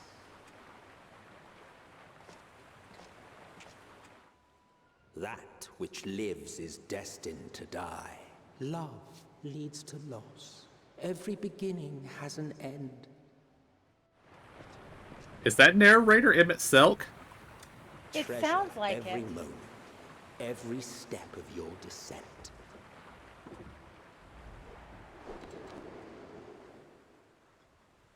Also, their father's voice actor sounded similar to why.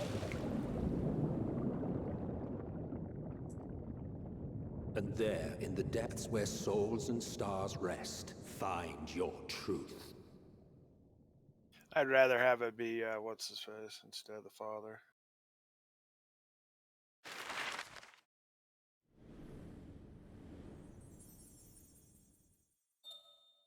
For some reason, I'm liking the old bad guy better than the dad. Well, Emmett Selk, it was a pretty good bad guy. Yeah. I liked him a lot.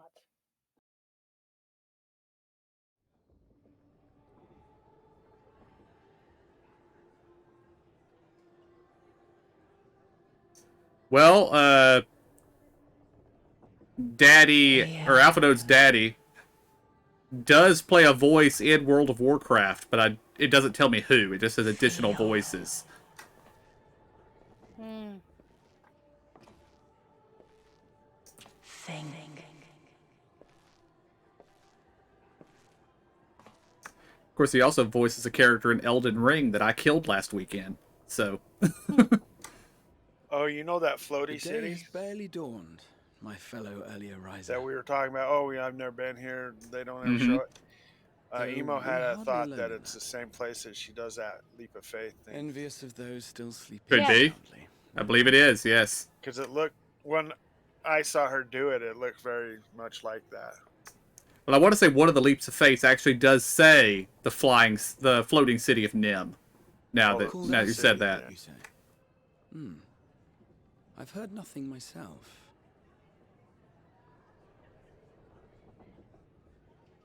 In any case, I dare say the sea air will do you good. Why not join the others on deck? Charlian should be coming into view at any moment.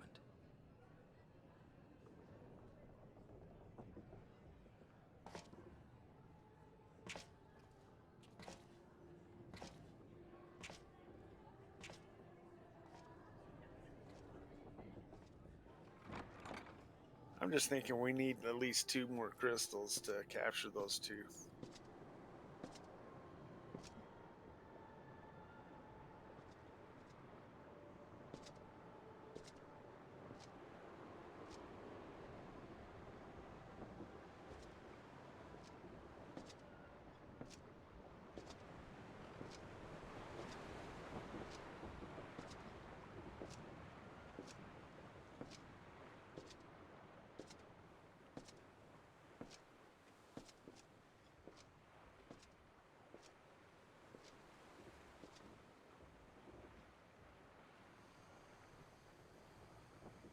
My voice yet reaches you. I am glad. Hear, feel, think. And thus do we meet face to face at last. My warrior of light, guided by the crystal.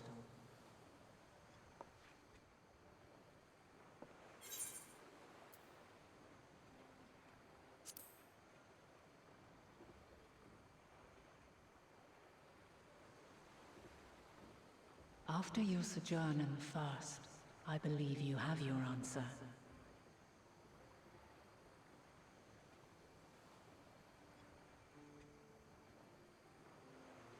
Yeah, that looks an awful lot like an Asian mask around her neck there. You have gained an understanding of what I truly am, what Eidolon has always been. I saw someone with a pet miniature her. Remember the mask part of it? Zodiac was created to forestall the apocalypse, which threatened the ancient world. And I was brought forth to bind him. Yet 7 times now, those who would orchestrate a return to that bygone era have rejoined a shard to the god I had sundered. The greater his strength grows, the swifter does mine own diminish. The power to draw your mind into the rift betwixt is no longer mine to wield. Yet though it taxes me sorely, I dare not leave these words unsaid. Even bereft of my guidance, you and your companions have accepted the burden of this star's troubled past. A conjunction has begun to form, an intertwining of your time and mine. Wheels shudder and turn. Conflict looms. Monumental. Which will decide the fate of this world and all life upon it.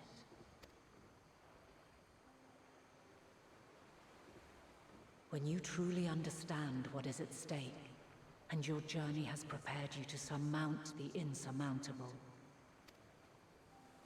then shall I honor the promise made in another time, another age. Cast your peepers to the fore, folks. Sharlayan's just over yonder. I will not keep you further. Your traveler's heart must yearn to behold this unfamiliar land. We shall meet again, and soon.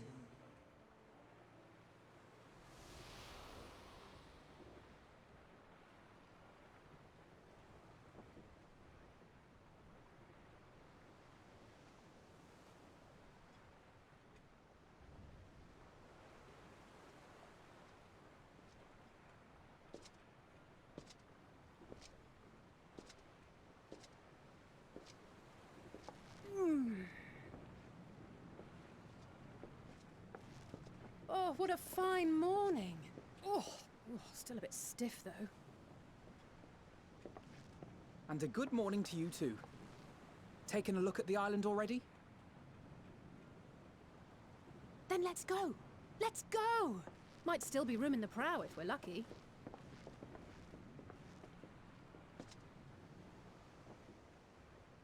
If she is a primal, how come they don't all? I don't know. Ah, the sleepers have arisen.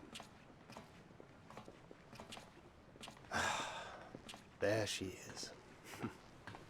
Good old Sharlayan. I noticed we don't have to click through the stuff. Oh, I see it. Indeed. That's nice.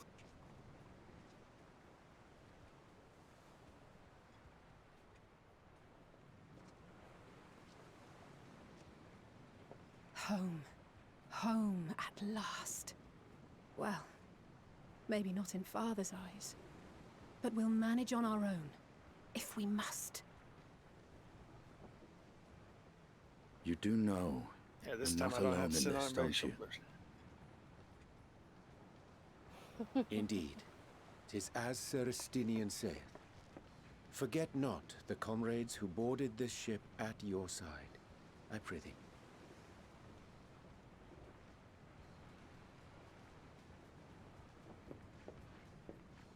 Thank you, my friends.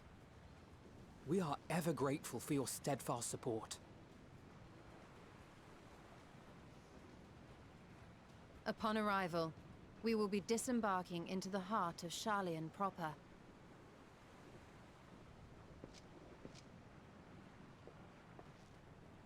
There is no greater concentration of wisdom in all the world. I am confident that somewhere within that center of knowledge and learning, we will find the answers we seek.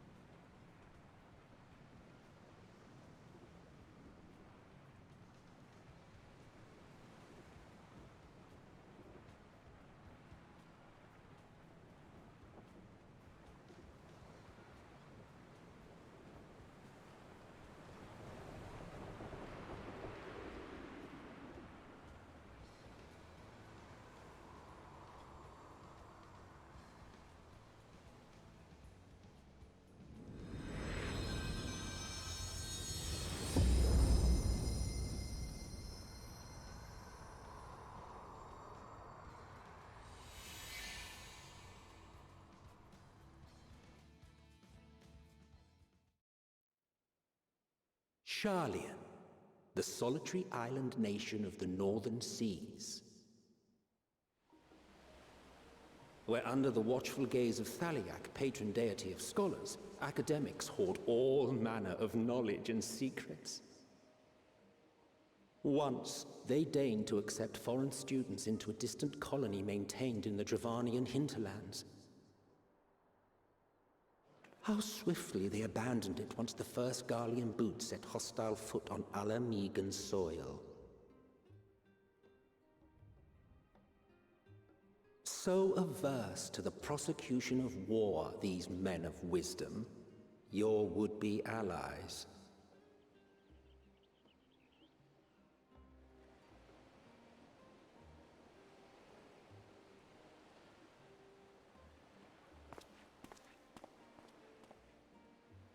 I thought they'd never let us off the ship.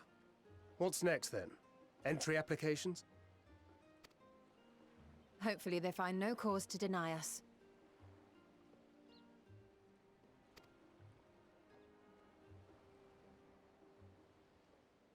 Hasn't Sharlian all but severed relations with foreign powers? Those of us without direct ties, myself included, may be refused outright. 'Tis true that, as a nation, Sharlian only forms trade agreements with a select few neutral countries.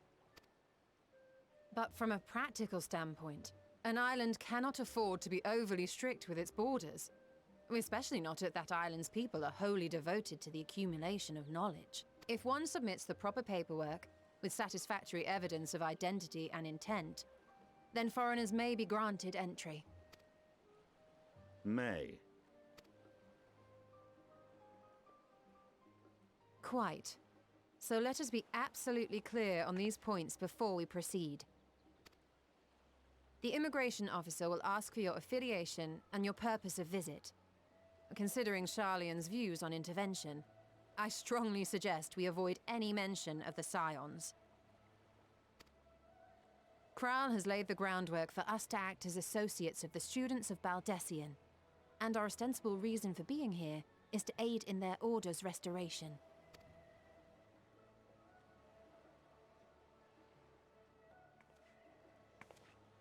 Grahatir, it might expedite our progress should an actual student be seen at the head of our little group. Would you mind leading the way? Of course. The immigration officers were this way, as I recall. Shall we?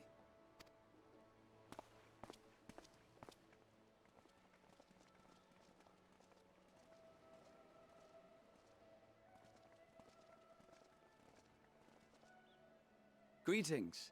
We've just arrived and are eager to make our way into the city. Would you be so kind as to process our entry applications? Certainly.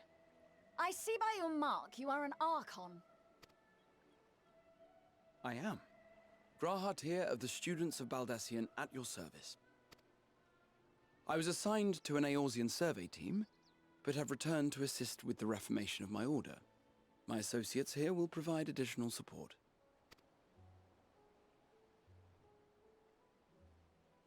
Very good. I have paperwork detailing your group and its scheduled arrival for today. And it seems some few of your companions are also Archons. If you'll step forward, we can process those applications first.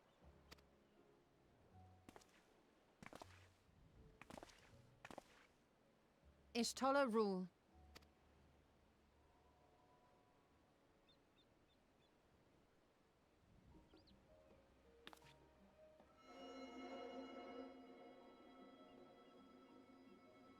See how it glows.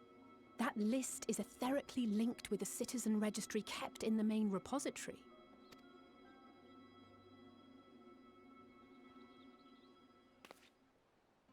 I've confirmed your status as Archons and amended your travel records accordingly. Welcome home. Now, who do we have here?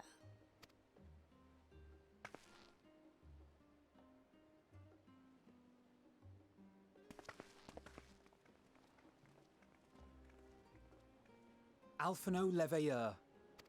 And Alize Leveilleur.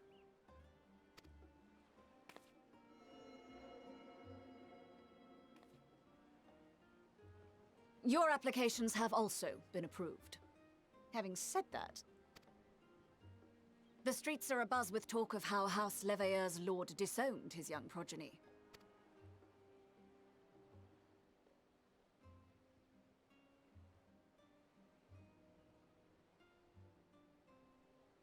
And while such personal circumstances constitute no reason to deny you entry, I urge you to avoid exacerbating your present situation. Times are quite troubled enough already. We shall keep that in mind.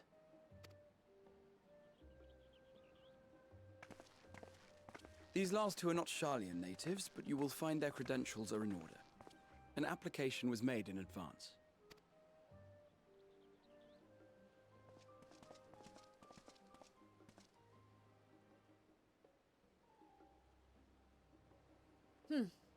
Name and occupation?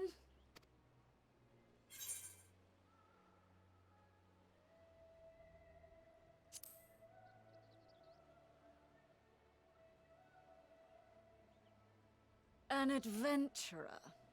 Well, I suppose that is considered a valid calling in your native Eorzea, and it does indeed match the profile provided. You may enter. And you, sir?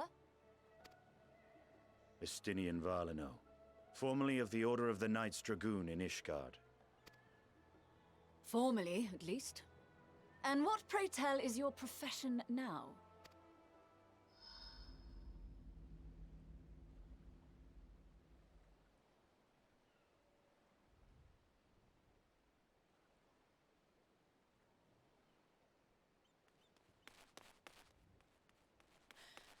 If you'll allow me...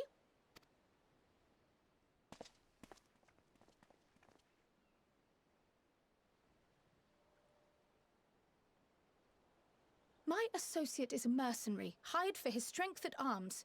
Surely you are aware of the dangers we often face on our forays into the wilderness. Mistress Baldessian, if you insist on sponsoring his entry, then so be it. But while I appreciate that desperate times call for desperate measures, I find your choice of company concerning. Be advised that even a single misstep may have severe repercussions for your organization. I have every confidence in my chosen company, dear and trusted comrades that they are. But I thank you for your concern.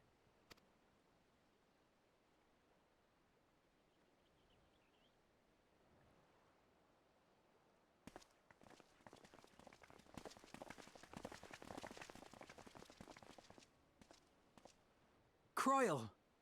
It is good to see you. Likewise. Long voyage notwithstanding, you all seem none the worse for wear. There is much to discuss, but this is hardly the place. Let's be on our way, shall we?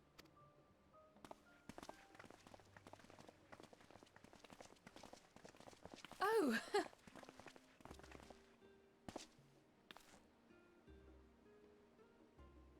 Welcome, friends, to Sharlayan. As your mercenary, I should hope my welcome includes a generous salary. Well, I had to say something, Sir Taciturn.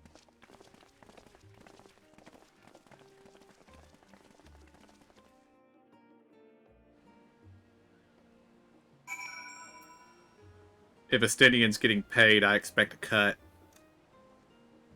I know, right?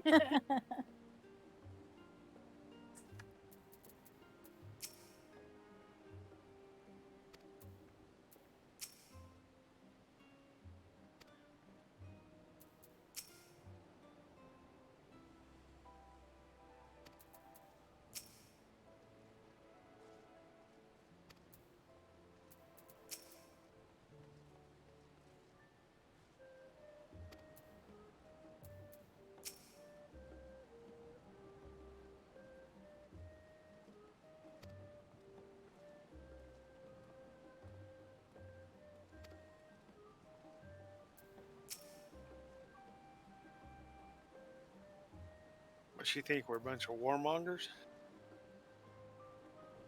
It seems this place is 100% pacifist. So, yes. Yeah.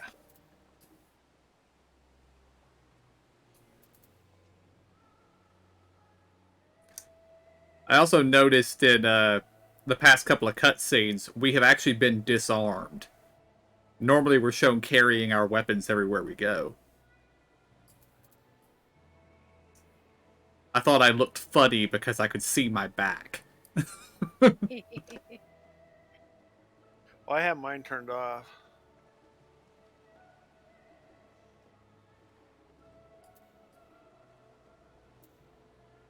Well, I don't, so.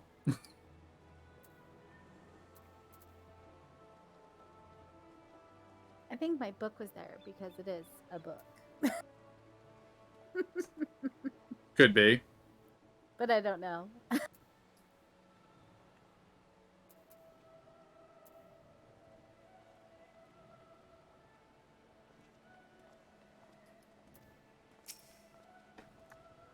I'm glad I spotted your ship coming into port.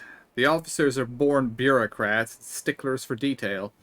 In any case, you may relax and take a moment to get your land legs back.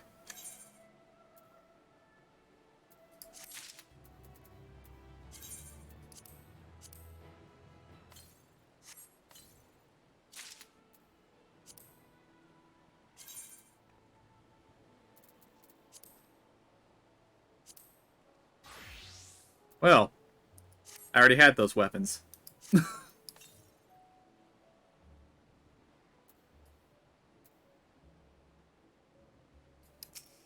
Yeah, disappointing.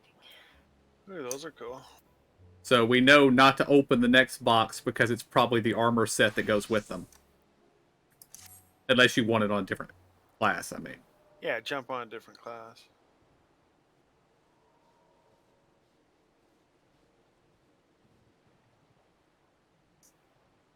I had thought to launch directly into an explanation of what I've learned and how we might proceed.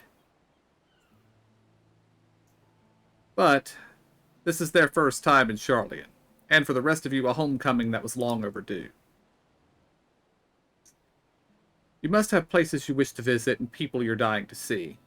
Therefore, I propose we postpone our agenda so that you all have sufficient time to recover from your journey and get your bearings in the city. Once you've settled in, we will reconvene at the Baldessian Annex. How does that sound? 'Tis a fine suggestion. We may not be welcome at Lovelier Estates as such, but I should like to nose around the neighborhood all the same.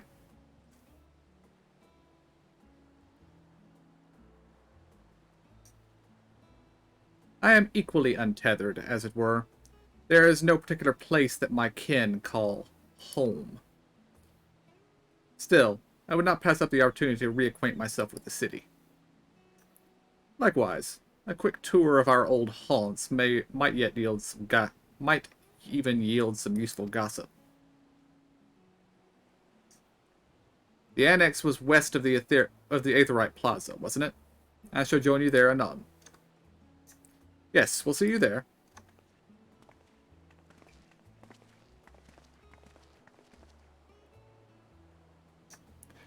I too have places I would be remiss in not visiting forthwith. By thy leave.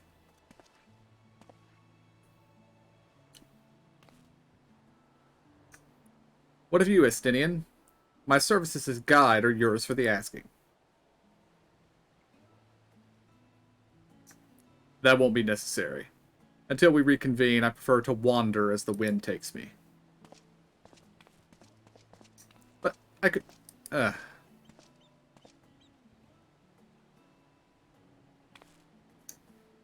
Well, Raha, would you like to join us then? You've been gone for quite a while, and this would be a perfect way to refresh those dusty old memories of yours. Oh, of course, if you will have me. Come, Charlian awaits.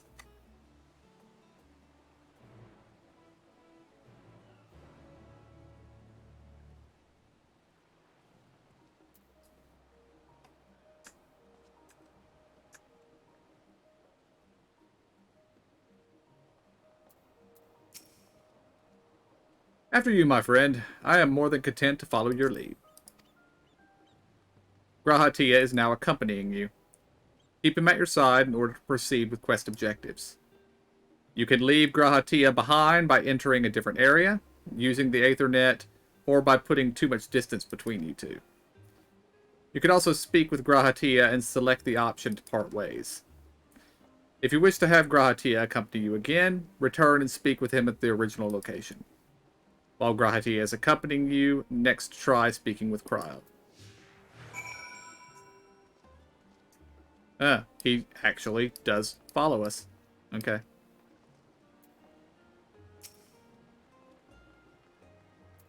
All set? Then let us be on our way.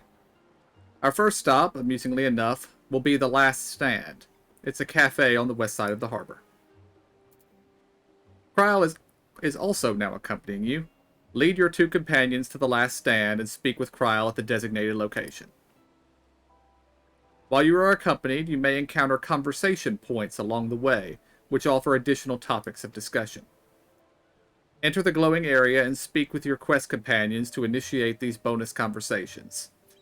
Enjoy exploring your surroundings together. Well, this is interesting. I see an Aethernet shard.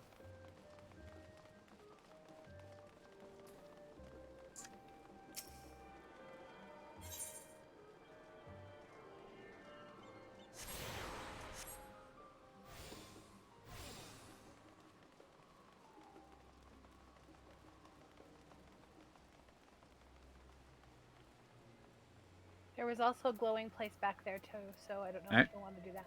Yeah, we'll head back there in just a second. Cool. Discuss the giant statue in the harbor. Now that is a sight one could hardly forget. The great statue of Thaliak. As a student of Baldessian, I was usually quartered on the Isle of Val, but I would gaze upon the scholar's wise features every time I returned by ship to the city.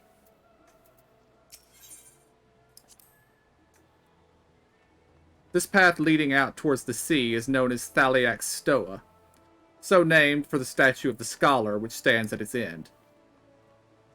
As you know, the Sharlayan people prize the accumulation of wisdom above all else. Thus, when Thaliak was chosen as our patron deity, it was more a matter of pragmatism than belief, an alignment of principles, as it were. We may have honored him with a rather impressive sculpture, yes, but our faith is not so restrictive as that of, say, the Ishgardians. Individual Sharlayans can, and do, worship the divinities of their own choosing. Ah, I see it.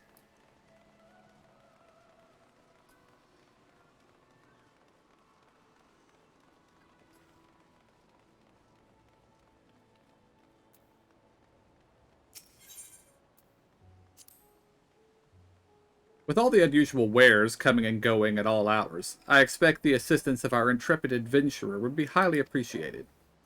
I see no reason why you couldn't undertake any tasks which pique your interest. You have been cleared by the immigration officials, after all. I look forward to the day your name is celebrated in Sharlayan the same way it is in Eorzea. This place is called the Peristyle, and it is the first stop for cargo unloaded at the docks. You'll find the usual necessities for daily living and other imports vital to running an island nation, but also supplies for that further Sharlayan's pursuit of knowledge, namely large quantities of books, specimens, and samples. Sorting these stacks certainly seems to keep the attendants busy.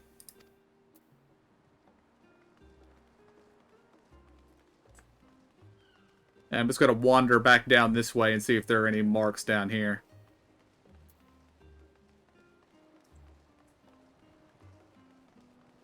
I'm suspecting not, since we talked about the statue over there, but we'll see.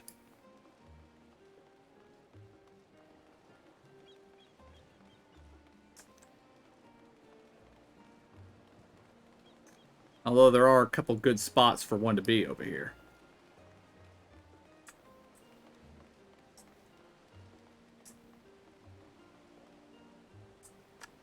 But nope.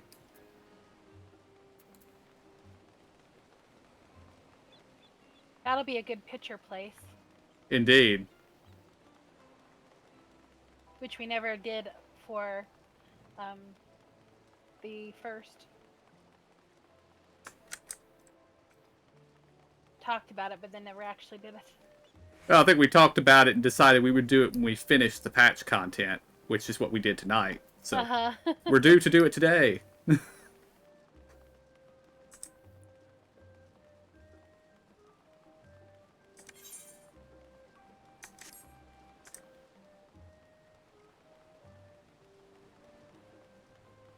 Kind of wish the blue circles appeared on the map. That would be nice. Mm-hmm. There's one, but it's... it was over by the first one that we hit. Well, that was the actual... that's the circle we're actually supposed to go to. The quest circle. Oh. Oh, and it didn't indicate, like, how many possibilities of others Indeed. there are. I guess we'll wander around and pick up the Aethernet shards. And see if we see any along the way.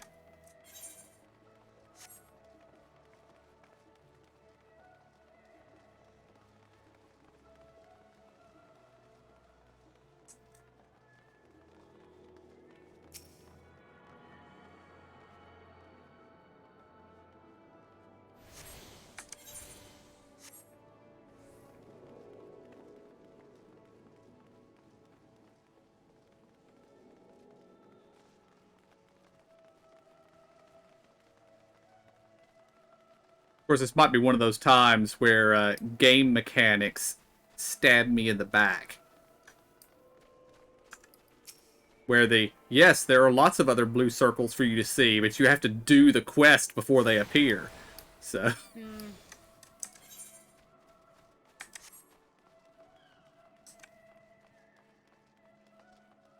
Hopefully they give us a warning before we go out of the area that they were talking about. Yeah. And we lose them and then have to go all the way back to the front, but... I think when they say leave the area, they mean this map. Okay. But I could be wrong.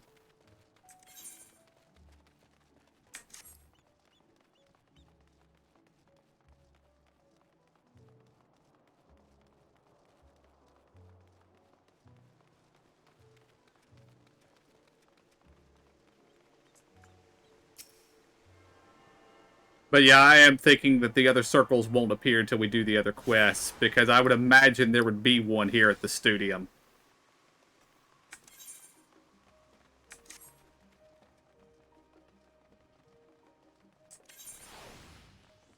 KJ's wearing the right outfit. He's got the outfit that a lot of the NPCs have. Mm-hmm. I did notice before we left, or during the cutscene leaving Limsa Lamensa, that there was an NPC wearing the peasant dress that Zora's wearing. And the tie of the chick that checked us in, we have an outfit. I don't know, you guys do too, I think, but we have an outfit that we got that has that same tie with the symbol on it. I didn't notice.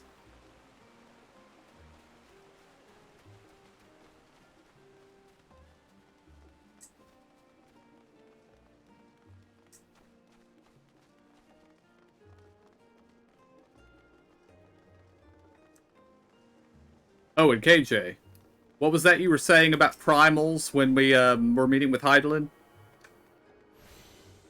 Oh, I was just wondering why the rest of the Scions being around us and she, shows up, shows herself. How come they can't feel her or realize that she's there or whatever, Well, the only one that potentially could is the cat. Graha, right? No, he doesn't have the echo. Yeah, he doesn't have the echo. Kryl could, or what was his name? Avangard? He could. But see, I'm not saying that to become enthralled. Okay, that's what I'm saying. Even the people that don't have the echo get enthralled. How come people weren't getting enthralled because of her? Well, it sounds like what she specifically said that it took great effort for her to appear to us. So I would imagine for her to appear to anyone else would probably take even more effort because we're already linked to her. And of course, if you ask the Asians, we are enthralled. And we might be, so who knows?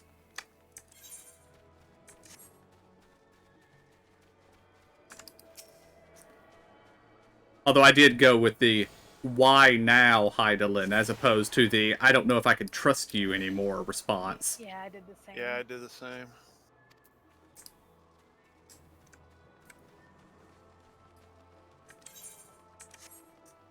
Specifically because what has Hydaelyn done to make us distrust her yet? Because I'm not aware of her doing something. Yeah, nothing really, other than not tell us that she was a primal to begin with, I guess. Indeed. Although I've kind of assumed that for the whole time, because the primals are the beastmen's gods. The fact that they don't consider the 12 to be primals just felt to me more like a, well, of course they're not primals. We're enlightened people. We don't summon primals. But the 12 are primals just like they are. Yeah. Because if Louis Swa had had his way and actually summoned them, he would have summoned primal versions of the 12. So.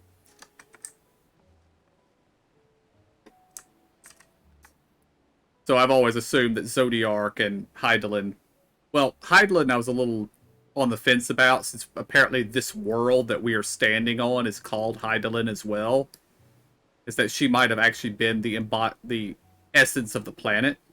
But who knows. Of course, with all the talk of looking up at the moon, maybe Hydaelyn is the essence of the planet and Zodiark is the essence of the moon. That could be. And here we are, the last stand. I may have mentioned this before, but although our research into nutrition and food preparation is quite extensive, the average Charlian tends to regard seasoning and flavor with a certain indifference. How can I put this? The food is it's bland, and as encapsulated by our infamous Archon loaf, the prevailing sentiment towards cuisine is dietary value first and taste a distant second. There was one pupil at the studium, however, who could stomach the students' insipid meals no longer, so he quit his lessons and poured all his savings into building a proper eatery. And so the last stand came to be. It is, as the name implies, the sole dedicated outpost of fine dining in Charlian. The one and only bastion of the culinary arts in an isle of otherwise mediocre fare. I seem to recall their burger being hailed as one of the most impressive items on the menu. Not that I ever had the pleasure of eating one myself. Because you were a typical Charlian when it came to cheap and convenient, Raha. But surely Tartaru has since taught you how to appreciate a well-prepared dish. We should all stop in when the time permits and sample the cafe's delights. Shall we press on? The stairs to the side of the cafe shall take us up to... will take us up to the Aetheryte Plaza.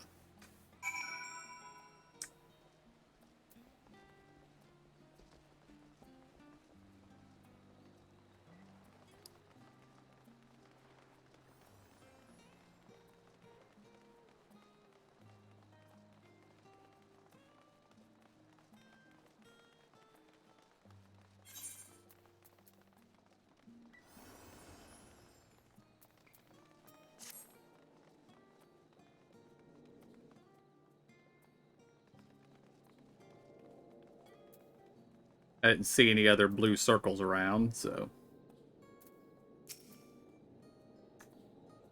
My hope is the circles will remain. If there are any. Yeah. An unusual shape, isn't it? I assure you, however, that it is a perfectly functioning aetheryte. Remember to attune yourself before we move on. Now, being the diligent tour guide that I am, I should make mention of the Confluence, a research facility located on this very plaza. Its much vaunted discoveries are the reason Charlian stands at the forefront of teleportation technology. In deciphering the underlying principles of Allagan Aetherites, It allowed us to understand and reconstruct what was essentially a lost art. And off we go to our next destination. Our path leads northeast to the Agora, Sharlayan's largest marketplace.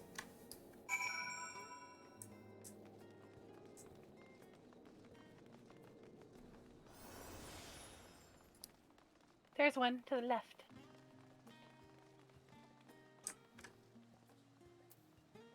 And just so you know, I'm always starting with Graha.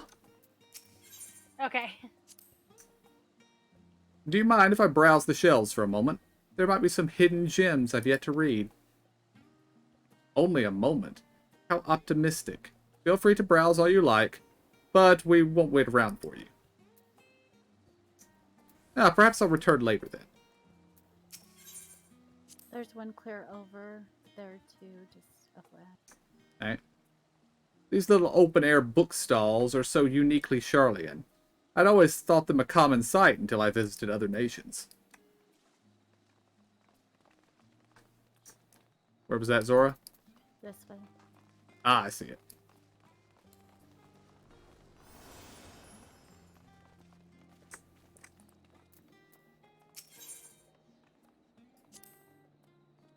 Speaking of Aetherites, those teleportation fees do add up after a while, which is why I tended to rely on the far cheaper ferry services. I was pleasantly surprised when Mistress Tartaru informed me that the Scions are reimbursed for transportation costs as part of our duties, but I find old habits hard to break. That, and I'd rather not be bothered with filling out the necessary paperwork. Tartaru, I require paperwork on my desk tomorrow. I know, that's what I was just thinking. Excuse me? This is the entrance to the confluence. I have no doubt their expertise will prove useful at some point, so I suggest you remember where they are. Okay.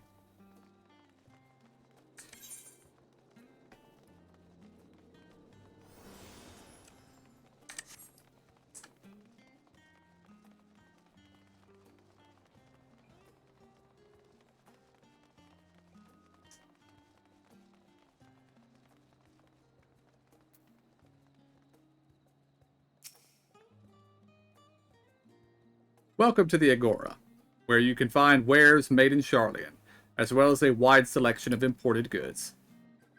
They also used to sell questionable prototypes from the various research institutes, but I think that practice has thankfully died out, for the most part. Otherwise, I could think of no better place to stock up for your next big adventure.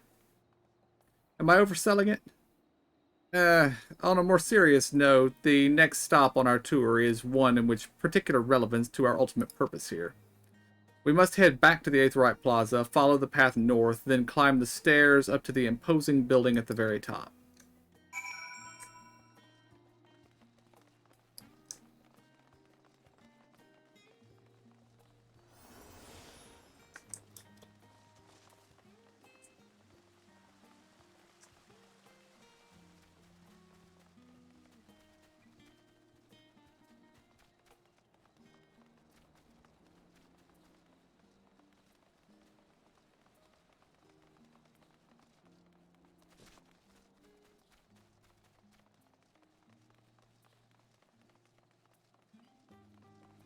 This is a very pretty city.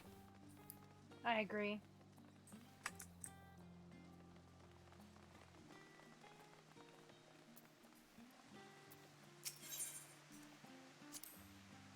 These little decorative features are typical of Sharlayan architecture.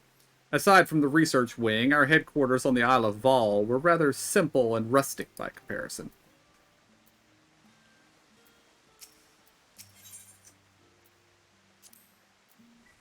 This is the Nymphaeum, an area dedicated to the blessing of water. For Sharlayans, water represents more than a life-sustaining liquid. It is a reminder of the great flood which precipitated the birth of our nation, as well as a symbol of the knowledge that flows from Thalak's divine ewer. This is the reason for you see an abundance of fountains throughout the city, and a propensity for utilizing water as a decorative feature in our architecture.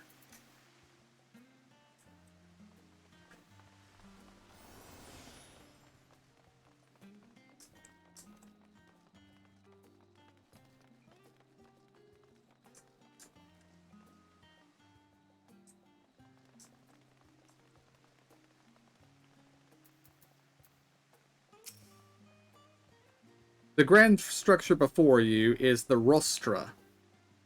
The name refers to the original public platform erected here, upon which a forum of elected representatives would deliver orations and debate policy. Although the stage has since evolved into council chambers, the nature of the forum and the duties of its members remain largely unchanged.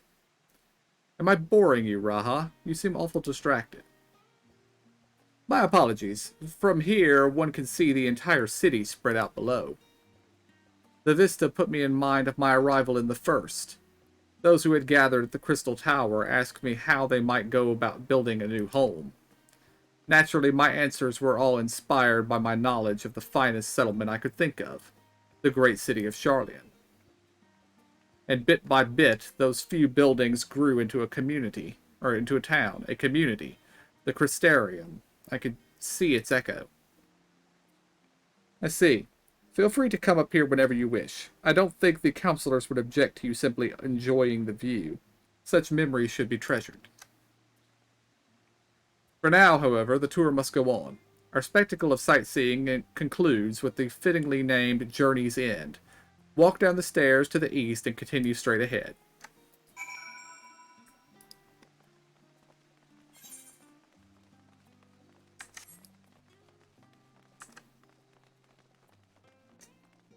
Journey's End seems like a good place for an inn, or a good name for an inn. Yeah. It does.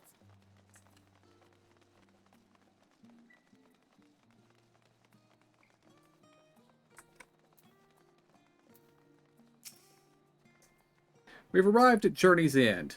History tells us this was where those who put ashore with Archon Numkreft built their first homes. In the present day, it serves as the residential district for the most important officials and oldest Sharlayan families. You'll see that one mansion is clearly larger than its neighbors. That estate belongs to our two friends to our friends of House Levlieur. All things considered, we should probably keep our distance for the time being. And with that, we bring our little Sharlayan tour to a close. I hope it has proven to be an entertaining and enlightening experience. Now, shall we head directly to the Baldessian Annex? You remember the way, don't you, Raha? Let me think. You head down the stairs towards the harbor, cross the bridge to our right, and then follow the path below the Aetheryte Plaza. Correct. After you.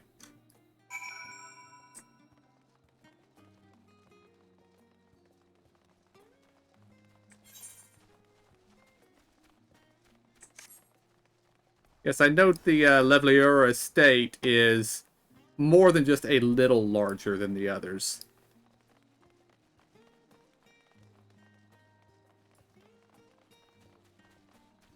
A little ginormous.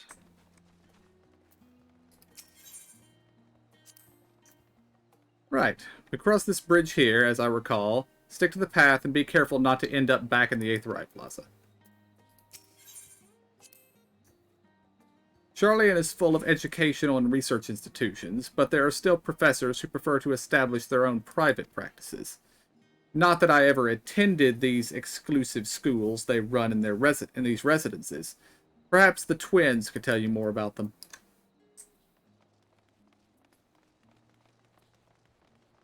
The tour basically took us to all the little Aetheryte things, right? Yeah.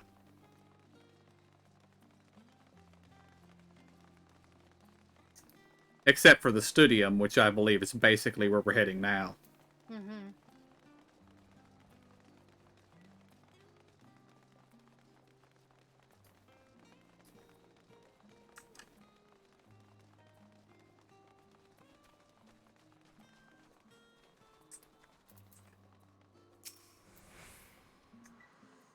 As the joyous look on Raha's face has undoubtedly informed you, this is the Baldessian Annex.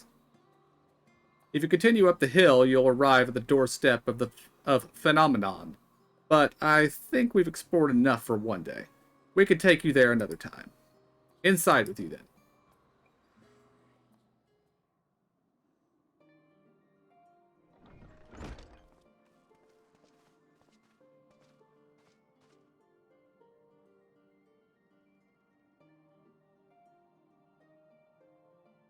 I'm back, and I brought them with me. Ah, you were right about the ship, then. Hello, Graha. It's nice to see you again. And it's a pleasure to finally meet you. I've heard many a tale of your exploits. Oshika? Oshika Shunzika? It has been an age. Allow me to introduce Ojika Shunjika, Administration Officer for the students of Baldessian. He oversees the day-to-day business of the Annex. You may recall meeting his cousin, Ishika. Oh yes, Eureka. I've read the initial reports. Quite a shock to hear what's become of the Isle. Do you think do take care if you have the opportunity to rejoin the expedition? This place is like a second home for the students. The Isle of Vol served as our main headquarters, of course, but we often had occasion to visit Charlian. Whether to make use of the city's research facilities, attend conferences, or procure supplies from distant shores. And the annex here was built to provide lodgings for our members, while we engaged in such activities. Ever since our former headquarters, along with the Isle itself, vanished, the annex has served as our base of operation. And yet it feels so empty, with so many lost to us. Our organization is a shell of its former self. The day will come when we see the students rise again. But first, we must ensure that the Telophori fall. Through that door on the left is the main hall, where we can discuss our options moving forward.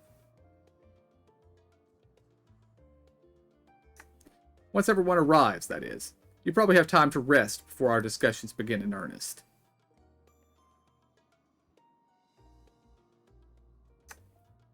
I've had private quarters prepared for you in the Andron, so please feel free to make yourself at home.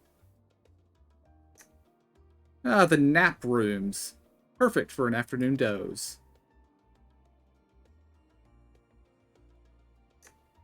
Oh, I didn't mean to give you the wrong impression. The chambers are quite well appointed. Far more than some cheap roadside inn, you may be assured. It was simply that we were often so busy with research or exhausted from journeys abroad that we would slip into the Andron just to steal a few winks. And thus they became known amongst the students as nap rooms, even if many such naps might well last into the following morning. Say the word and I'll be happy to show you to your chamber. Hopefully the others won't be too long in coming. I'll wait for you all in the main hall.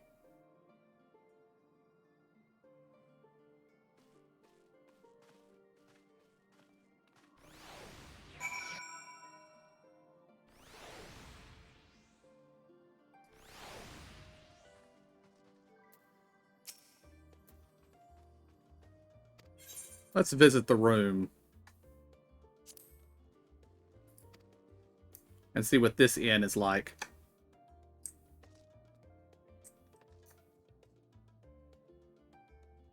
I think I prefer the Crystariums. Oh yeah, this is a little disorganized feeling. Indeed.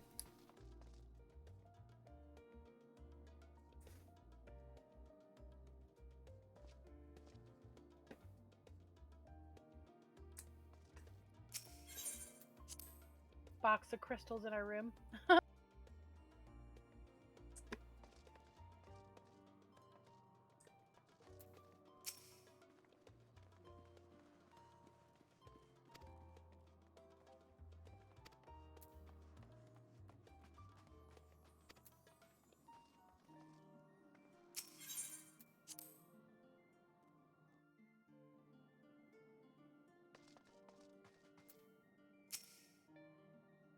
Feeling refreshed and alert, our colleagues should be wandering in soon, so I suggest we stay here and wait for them to join us.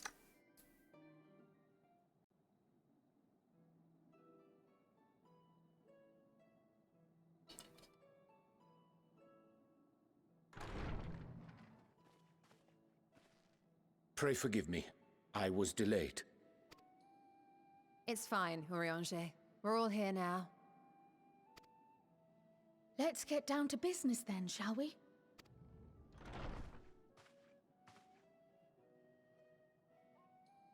Come what may, we must prevent the Telophoroi's plans from coming to fruition. At present, I see two paths for gathering the information which may aid us in achieving that goal. The first involves an investigation into the change which has come over Sharlayan, not to mention the recent inscrutable behavior of the Forum. As most of you know, the 99 members of the Forum are elected from the general populace. This alone guarantees a plethora of opinion with regards to foreign policy. The bibliotheques, for example, are a group of conservatives which would have Sharlayan focus on recording history, while remaining entirely uninvolved in the making of it. And at the other extreme, we have advocates for proactive diplomacy and direct intervention. My grandfather Galef was one such member, as was Archon Louisois. Yet despite our diverse factions and philosophies, the recent vote to deny Eorzea's request for assistance was unanimous. Even more concerning was the fact that many cited other, more pressing duties as justification for their recalcitrance. Fortuno's refusal in Gridania had those same undertones. 'Twas as if, having stared unblinking into the face of impending doom, he had simply turned away to pursue something more important. But what could that possibly be? A mystery indeed, and one which I ask for your help to solve. Our future may depend on it. As for our second potential path, it concerns a request made directly to the students of Baldessian. Our organization was founded primarily to study strange and unexplained phenomena the world over. Mysterious relics and ruins, arcane disturbances, and so forth. Compared to our more isolationist Sharlayan colleagues, we have strong connections overseas, namely with scholars and academics who share our passion for the unknown.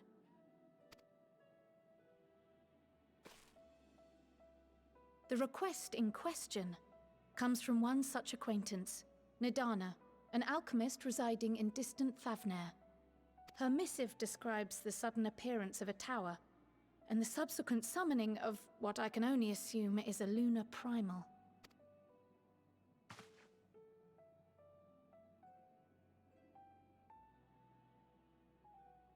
In response to this threat, the satrap of Radzat-Han, the individual who governs the city-state, has instructed the alchemists to find a means to deal with the spire. The artisans of that land are heirs to an ancient tradition, one rather unlike that of their Uldan counterparts. 'Tis possible, nay, probable, that they have gleaned truths unattainable by Eorzea or her Far Eastern allies. They do, in fact, appear to have a strategy in mind, though it will require further research. To that end, they have requested an introduction to a capable warrior shielded by the blessing of light.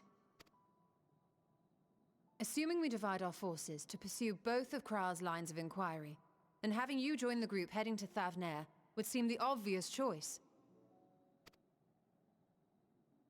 But the investigation in Sharlayan is of vital importance as well. Equal, I think, to the Thavnairian one, given that the fate of the world may hinge on the results of both. Yes, it is quite the quandary. Though it is a great imposition and an altogether too common one, our efforts would be more likely to succeed were you to lead the charge on both fronts.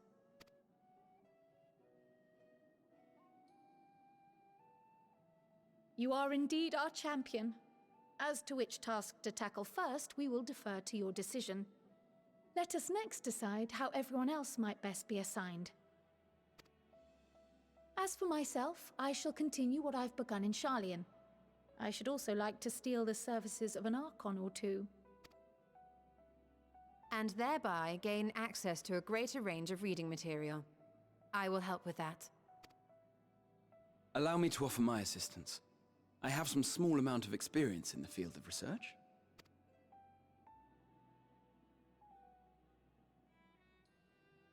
Alize and I would also like to help, if you would have us. anything to understand even a fraction of what our father and the Forum might be thinking. Of course. The more the merrier. Right. The rest of us will make the journey to Thavner.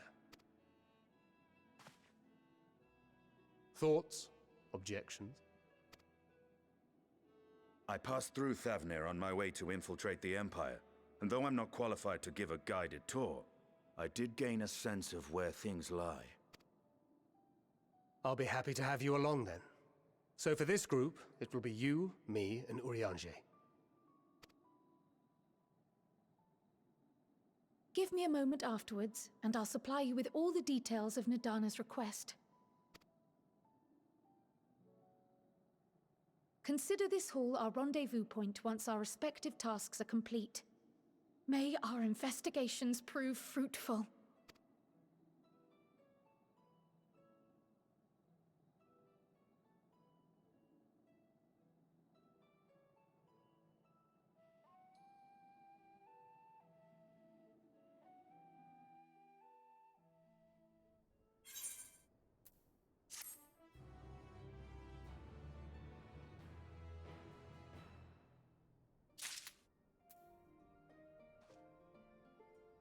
Alright, looks like this is one of those cases where we pick which quest line we want to do first.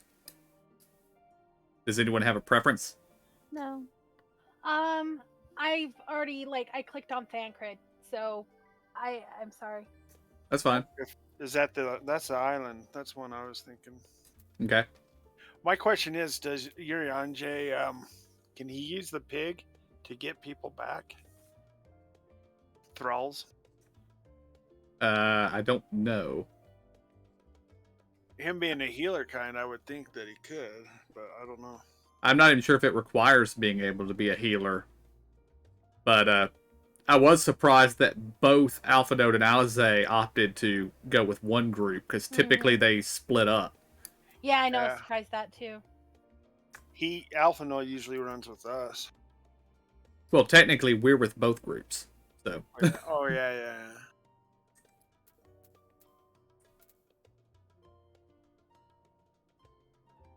Alright, I'm talking to Thancred.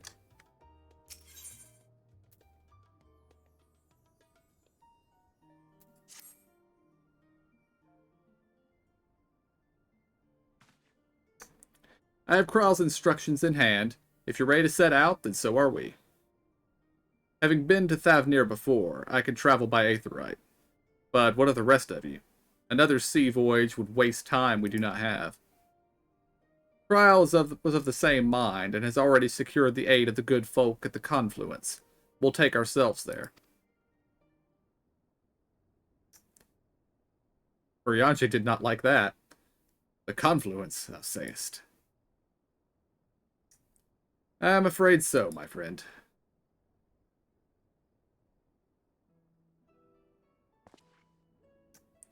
Thou wilt recall the hunt for Iceheart, unto whose sanctuary we delivered thee, out owing to the knowledge of our comrade Moonbreda.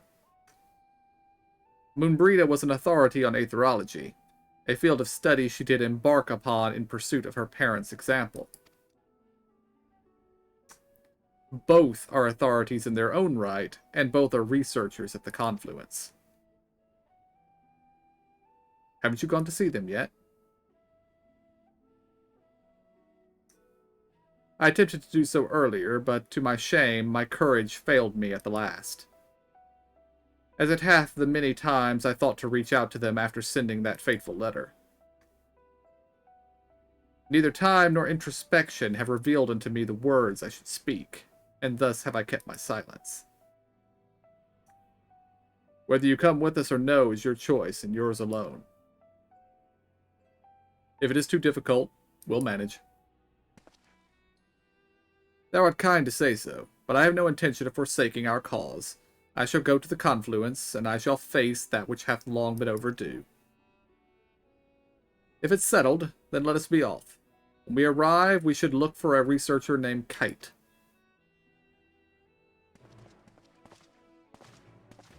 Actually, we could talk to both, it seems. Oh, nice. The last time they gave us this option, one of them disappeared until after we'd done the other. Yeah, Well, I Kryl's remember still that. here. Yep, and I will talk to Kryl. An unsettling change has come over Charlian, but together we will divine the underlying cause of the Forum's callousness. As I mentioned before, however, questioning the counselors directly is a fruitless endeavor. They seem to have already come to a consensus as to what and how little they are willing to divulge. Oh, and for the record, I believe the Forum has been enthralled. They've been tempered. Yeah. I don't know what they've been tempered by, but yeah. Per my comment a few minutes ago that I think the 12 are also primals. Maybe this primal of scholarship they've been talking about. Which is why I began scouring Charlian's archive of historical records for any hint of a connection to the final days. Suffice it to say, that progress has been slow. There are only so many dusty pages one can skim in a day. But now that I have this band of willing reinforcements, the search should proceed all the swifter. Let us reconvene outside the Nomenon, shall we? Exit the annex to the right, and find the archives on the western edge of the woods.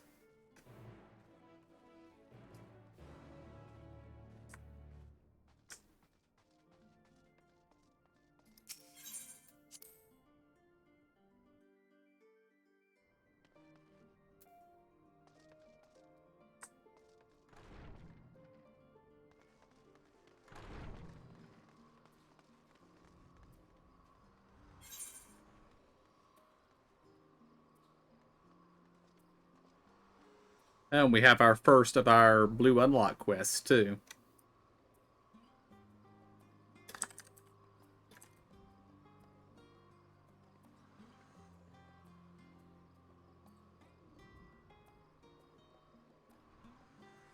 Let me guess.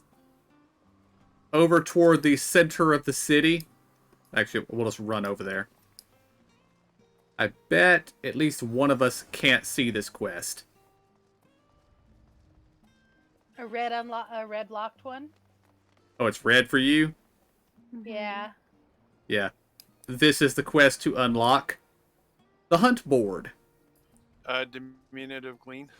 Why is it red to me then?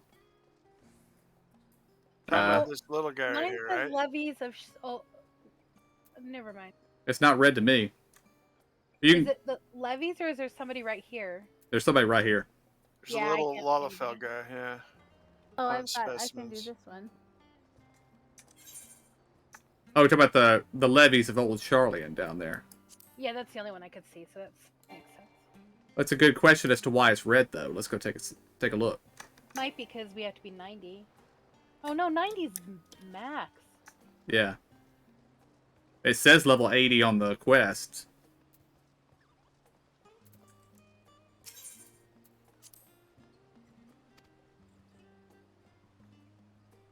Oh, you have to have a disciple of the hand or the land at level 80 or above, so you need to switch to a crafter for this to turn. Oh, okay.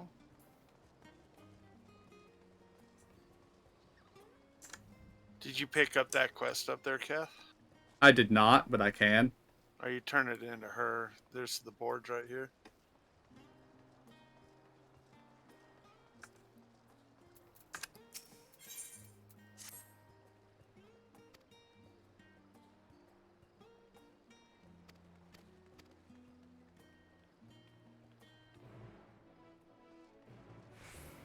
I know it's a feature that they've built into the game, so every place should have it, but I feel like Charlian wouldn't have a hunting board.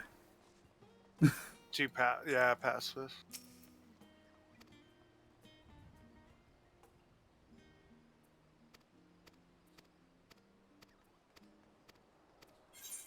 I mean, I can understand them having need of somebody to hunt down monsters, but also with the level of disdain they showed for someone with weapons, I would think they actually don't have many of those.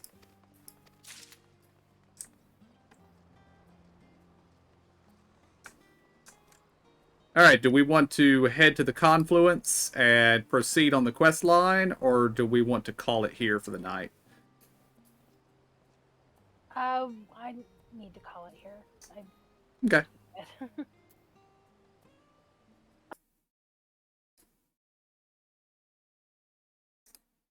The what?